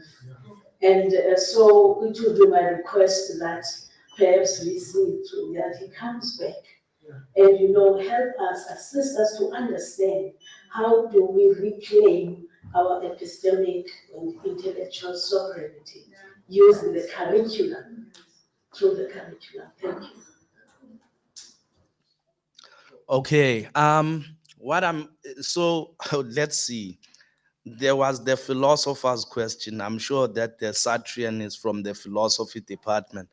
But other than the distinction between Sartre's non-being and Fanon's non-being, the essence of the question which I was able to distill, because I don't think that we're going to have a conversation about existential phenomenology, is a question about how it is that the university, which is a received institution apparently, can be liberated given this compromise. Yeah, so I mean, I think it's really essential to understand that human history itself, just like I said, that in my own speech, that I use our and we, very much a communalistic method of inquiry. The periodization of so-called world history is itself not free from some of the major ideological problems, even of African history. I think the idea, for instance, that civilization begins properly in Greece, or even philosophy itself, your discipline begins in Greece, has been troubled seriously as a seriously arbitrary construction, which only became the basis of the way that history was written after the beginning of the transatlantic slave trade. It's a 500-year-old phenomenon that has disfigured African history because, yeah, I mean, and I think when I was still a student, we used to study Martin Bernal's Black Athena, Volume 1, on the Afro-Asiatic roots of Western civilization. But the work of Cheikh Anta Diop and Theophile Obenga this is why I say it's very important that the African intellectual heritage in its own right is taken seriously, because one of the things that it shows is that this demarcation that now we begin from scratch, that happens in Greece, it's fictitious. There were predecessors, even the history of mathematics, of Fibonacci's ratio. There are contradictions in architectural structures that exist and show the command of a history of science before what is written to be the beginning, just demonstrating by the dating of the artifacts but human beings had figured this out before Pythagoras. How did they, so the point is that under ideal conditions, human beings ought to understand themselves as a family of interlocutors. If we try to trace the history of all inventions, they will be complicated by the story of diffusion and exchange amongst peoples. White supremacy adds this kind of condition, which has tried to bleach this history by eliminating its true sources. And much of the history of science is itself quite problematic. The phenomenon of Isaac Newton and the ignoring of the Arab, the Islamic scholarly history in physics, which was resuscitated, so it is precisely at this fundamental level of inquiry. I don't think that there can be any doubt that our forebearers understood the value of education and the diffusion of common knowledge for the survival of their society. The kinds of institutions that they structured to accomplish this may be different and may not have had their Roman pillars. But the point is that we trained teachers, we trained doctors, we trained, who were specialists in a society who had to go through certain kinds of knowledge apprenticeships. So there are parameters which can be adjusted, but it is the heritage of humankind to learn the best ways to diffuse common knowledge. I think, so I will park that one there until lunch. I join it with the question Yaga Mangete, who asked a very difficult question. Ubutelezi from law, who asked a question about what it means to liberate the university. Look, in my own schema, realistically, my own sense is that decolonization, as Abu Takev said, is not a metaphor. It's not a discourse. It isn't merely epistemic. I think that what needs to be decolonized is the society itself. you know, until the appointed time. And this means, I mean, like I said, the colonial enterprise is based on these two factors, which is title to territory and sovereignty over it. And while those conditions sustain, nothing can be decolonized unless that is the condition which it directs itself towards. Only after the accomplishment of that condition can we have a university which isn't subject to the structure. But there are political economic questions. For instance, we all subscribe to Taylor and Francis, J. Store, there are silly things that we're doing as Africans, where I am conducting research on the water problems in Pangeni, and I publish it in the Journal of Water Studies at the Harvard University. Then the university, where I am paid a salary by taxpayers' money in order to conduct the research to solve the problems of this community, has to now spend taxpayers' money to pay Harvard in order to get access to the journal, which we ourselves have funded the research be done on. This is a very stupid thing. And if the university sets its promotion requirements on the demand that I publish at the Harvard Journal, then this is a very stupid thing. So this is a political economic level, and you're all supposed to be very clever people.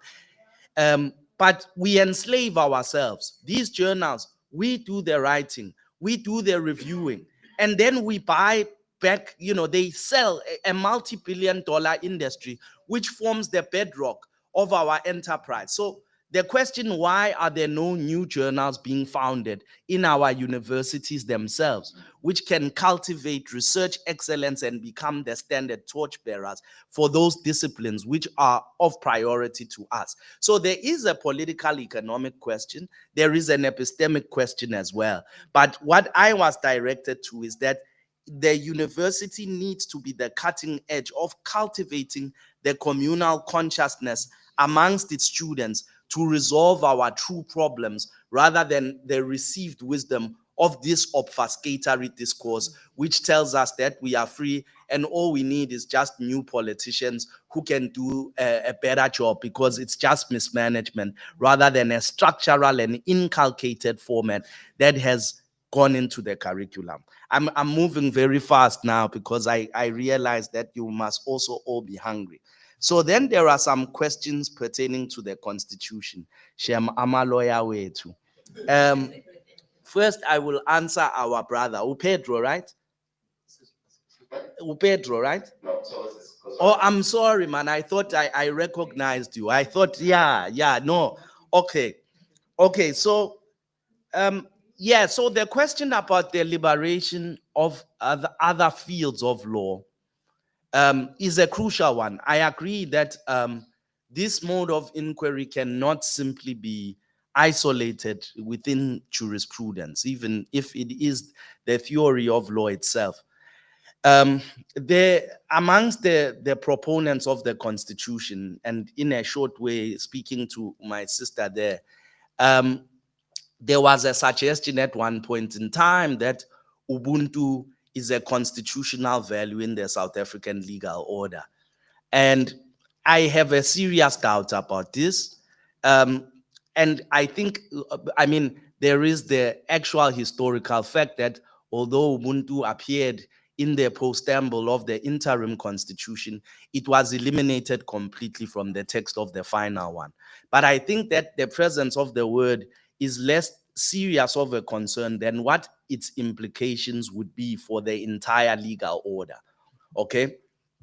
Now, if you think about Western, the entire legal system and the legal order is predicated on a metaphysical structure of the classification of the entities that law regulates, right?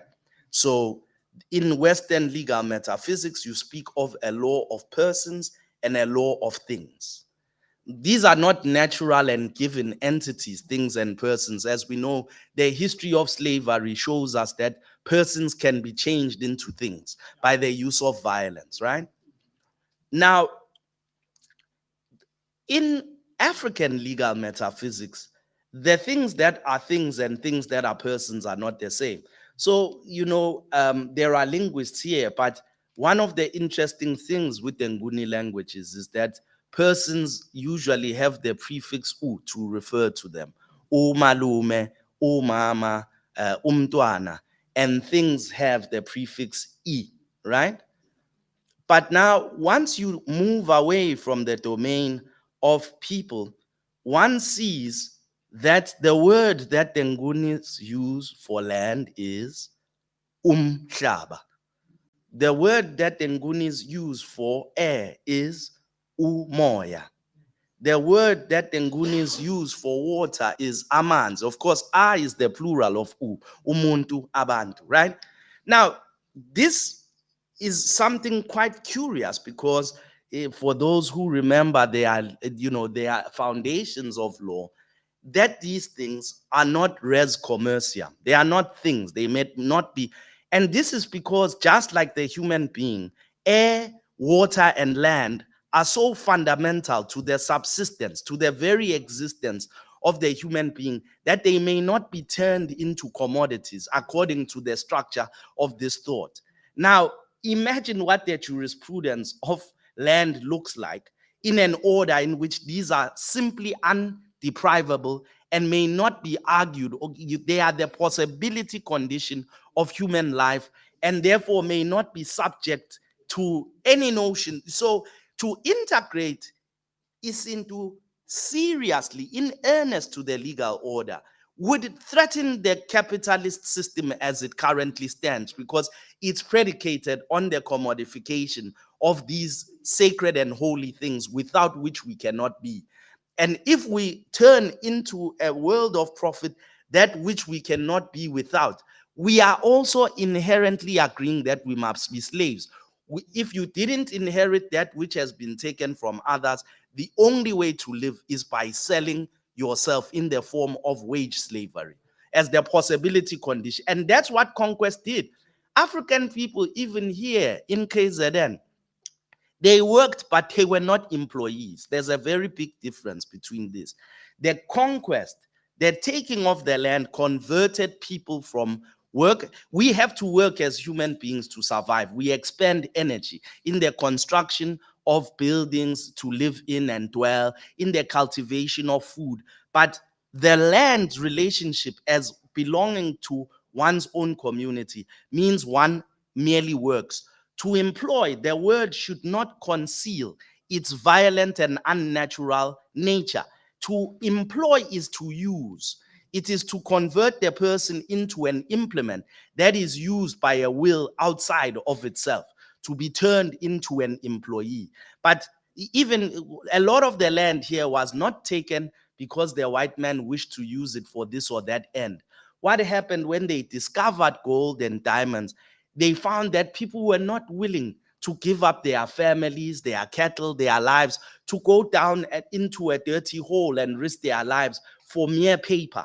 So in order to give the paper force, what they then did was to take the very basis of subsistence away from people. The use of taxation. If you have 100 head of cattle, you must pay £5 for each one. If you don't have money, you have to sell your cattle until you have no cattle to sell.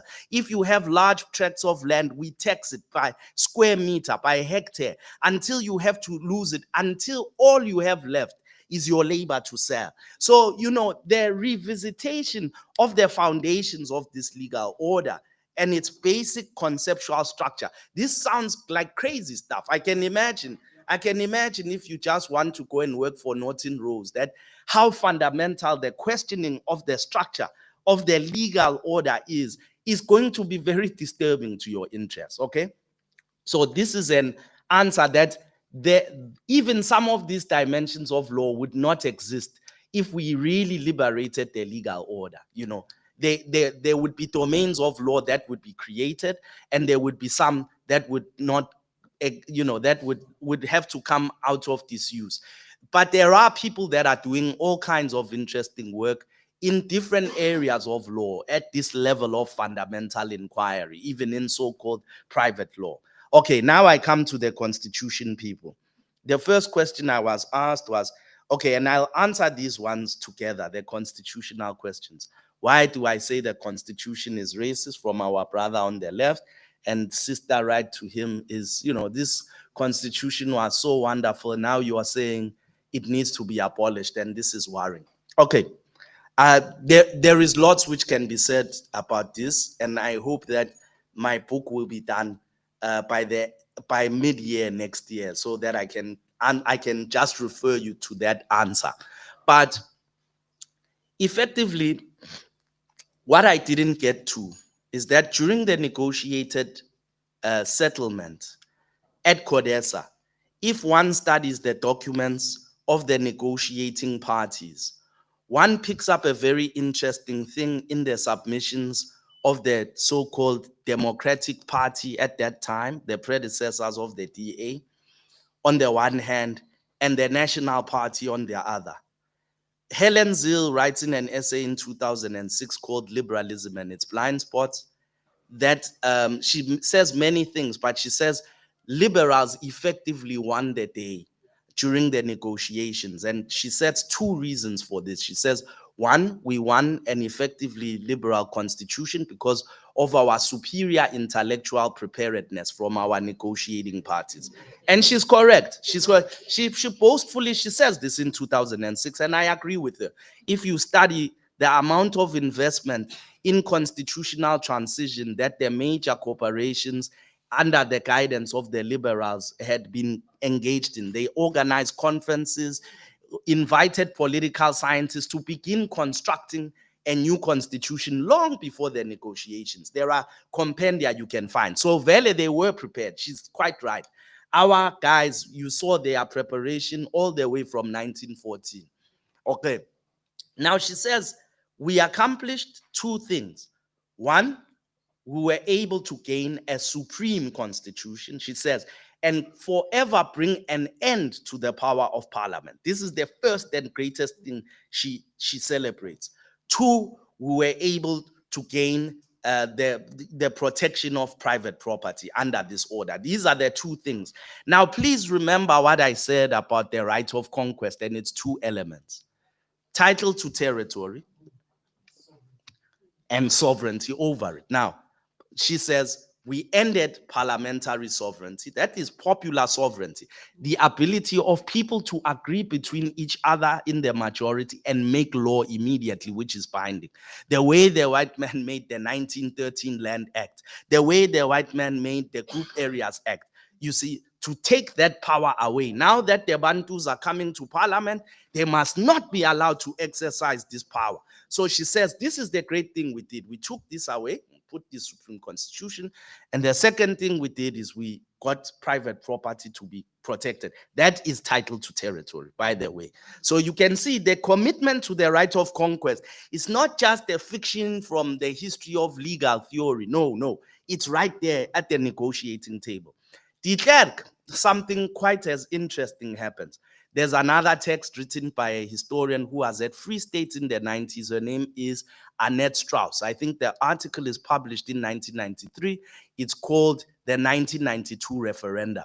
Now, the 1992 referendum is when white South Africa got together to decide whether to give a mandate to the National Party to negotiate with the ANC. If you speak to many white people today, they'll say, oh, we negotiated to end apartheid, and look what you guys are doing now, right? This is a thing. No, the basis of the referendum was very simple. Annette Strauss covers it. In the newspapers where they advertised, they directed themselves at the whole white population to give them a strong mandate. In the Bild and the Rapport newspapers, and the multinational corporations set their white workers down to tell them that they need to give the National Party a strong mandate. Why? De Klerk, amongst other things, guaranteed them that if they had a strong, he said, if we don't get a strong mandate, we're going to lose our negotiating power. And then whatever is decided, we may have no control over it. If you give me a strong mandate, I'll be able to make certain demands and guarantee the following things. One, he guarantees, guess what? The end of parliamentary sovereignty. and the replacement of what he calls a strong constitution that they will not easily be able to undo for ages to come. Two, what does it guarantee? Private property. You will keep everything that you have gained as a result of what we have done. What did it do? What did it get them? It got them exactly that. This coincidence of insight between de Klerk and Helen Zille is no accident. In fact, if you study within the archives of the liberation movement, you remember what we said. There's a documentary made in 1995 about the negotiations in which Mandela is recorded praising Joe Slovo for his persuasion of them to accede to precisely these conditions. He says that the preoccupation was to deal with the arrogance of a black majority. Now think about this. In the same way that his previous speech, which was speaking about fighting black domination in the 1960s when we were a subject people, he's preoccupied now that we're gaining liberation with ameliorating the arrogance of the black majority. So you see, but if you see when this guy came out of prison, where he stayed, you can see the signs. Now, I'm answering the Constitution people now. The point is this: that title to territory finds expression. When I speak about land, I'm not only speaking about your dwelling grounds here in Pangeni. The biggest owners of this title to territory are the multinational corporations, okay? Because this title to territory, it includes the diamonds and the gold and the platinum beneath our ground. And the right to, these are the people who were pushing for the defense of these things. You see, in Tanzania, Nyerere suggested, what is in international law called the clean state doctrine or the Nyerere doctrine, which is that if the white man sold all of our property, sold all of our diamonds and gold to multinational corporations, but the majority of us were not even allowed to have a say in his rule, how can we, now declaring that we are independent or free, be bound by the proceeds of a crime and still declare ourselves to be free? So the point is that the South African transition was governed according to what international lawyers call government succession. The ANC treated itself as if it had just won an election. So a new state wasn't founded, but simply a new government, bound by the debts that were taken by its predecessors. These debts include not just the selling off. You see, those that love the Constitution know that even the social and economic rights that it is praised for guaranteeing, the judgments make a very simple pronouncement: within available resources. The right to water within available resources. Now, the point is, the resources which ought to be available to the people of South Africa are far greater. We have a whole wealth of a state that was sold off without our will and is not available to our state except by meager taxation. And there was the basic doctrine to be able to address this during the transition by pushing for state succession, which would have been a reversion of the title even to those resources of the state back to the state. Now, the people who were pushing behind the scenes wanted to prevent this precisely from happening. This is why we had so many billionaires popping out from nowhere during the period of the negotiations. They were being bought off precisely to keep their focus away from this theft that was happening a second time, controlling the movement of conquest from pre-apartheid to post-apartheid. Just do whatever you like, go to parliament, but leave conquest alone, okay? Now, this is why I say that the Constitution is racist. If we want me to make the point more explicitly, the right of conquest's justification was based on the racist doctrine that Black people were creatures without reason. This is why, even though the white man was a Christian at that time, we were thought, because we were not homo rationalis, we could not have freedom and we could not own the place where we were. And so it was justified to treat us as beasts of burden, or now for us to accept as a basis for a constitutional order that this is not something which needs to be addressed. Just like South Africa belongs to all who live in it, which the ANC, even that Andre Odendaal, the defenders of the constitution, make the claim explicitly that the Freedom Charter is the basis of the South African constitution. Now, as I'm saying, if you threw me, back to my metaphor, out of my house on the basis that I was not a human being, and I say that what I want is to be let back into the house and you keep your rooms, I am acceding. I'm agreeing that I wasn't a human being at the time that you took my house. I'm acceding to a racist logic.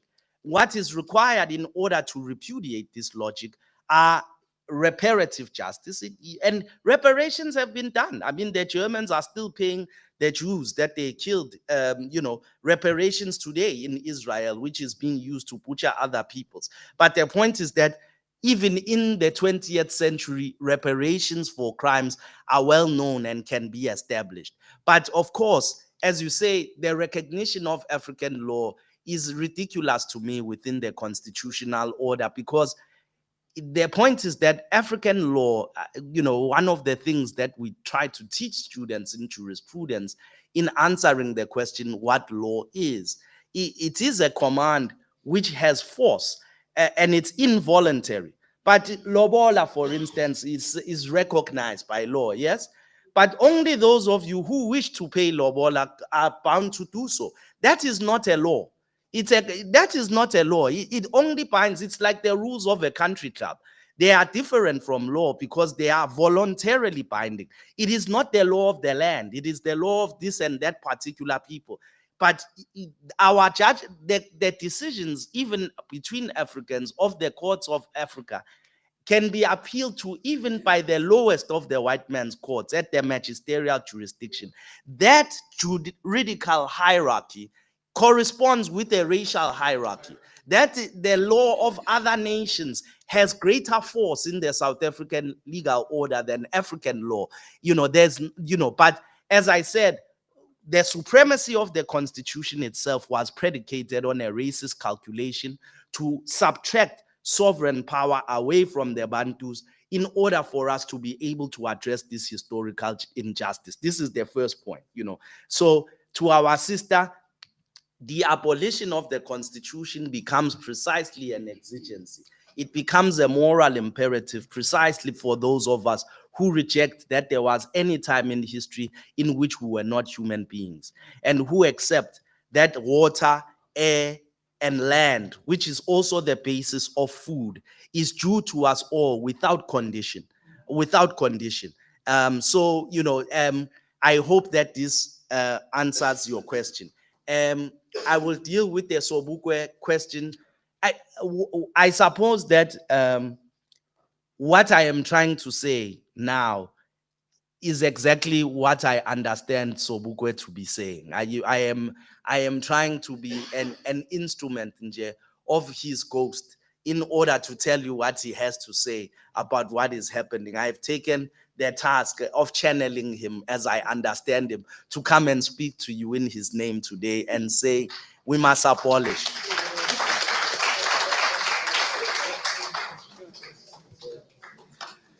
Sure. I was getting worried. My worry is that if Dr. Tala continue to speak, some of us will be crying as we walk out here and realize that we've been misled. We have been outsmarted. Actually, Dr. Tala, there's a paper that I delivered at the University of Pennsylvania, precisely saying how we were outsmarted in 1994 and pointing out a number of areas that were brought in to undermine the new dispensation, the role of the judiciary, the role of the academic, the role of business, the role of the media, Chapter 9 institutions. All these were put together so that today we are no better than we were in 1994. We are actually worse. And the point that is often made, it comes down to the notion that says you can never liberate the slave that has found comfort in slavery. And what you try to do here is to try to remind us that we remain oppressed, but we remain also broken. So it is about reawakening. This is why the notion of a note for African thought, as you put it, it's a moral, social, political, and ideological imperative. And anybody who suggests otherwise is a person who has found comfort in slavery, in mental slavery. With that, may I ask Professor Baron Brown.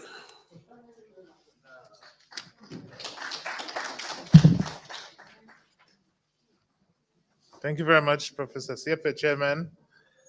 And because we are now well into lunch, I'm just going to say, allow me, Vice-Chancellor, to stand on the existing protocols and to say, colleagues, it has been another thought-provoking webinar.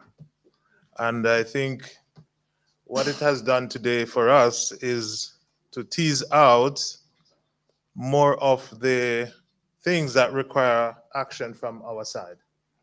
We have seen a number of this, and I think it is fitting to once again give Dr. Dladla a really big round of applause.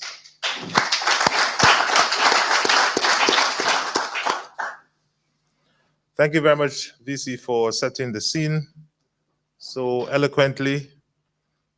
The university community is richer as a result of the thoughts you shared in your opening remarks, and there are quite a number of takeaways.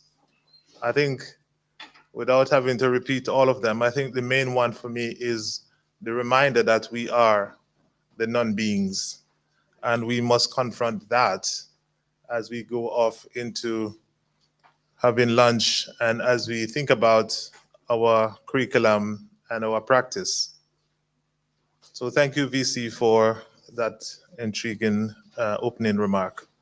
Of course, the bulk of it and the praise is with Dr. Dladla, who has enlightened us in so many ways.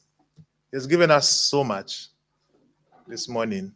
And I think even listening to the questions, you know, and the way he responded to those questions really provided further enlightenment and to give us thoughts to go and reflect on.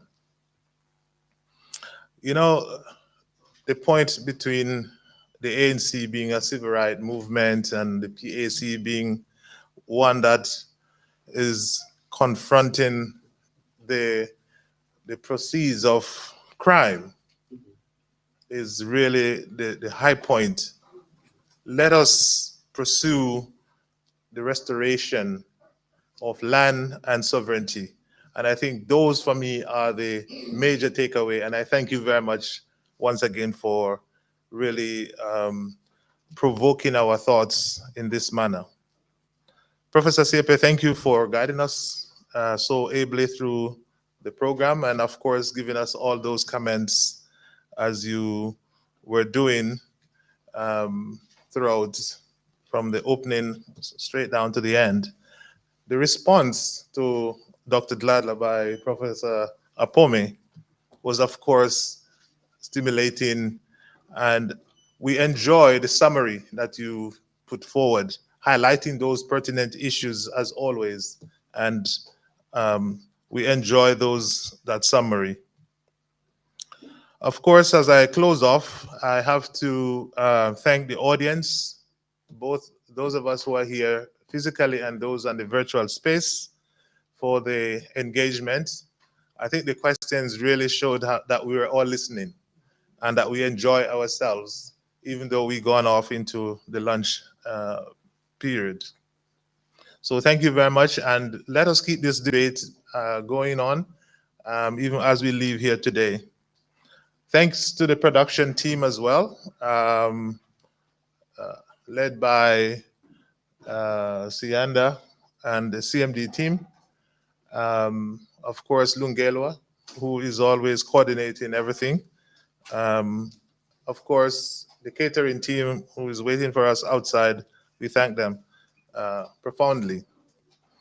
With these few remarks, I then, with your permission, Vice-Chancellor, bring the session to a close and wish you a happy lunch. Thank you very much.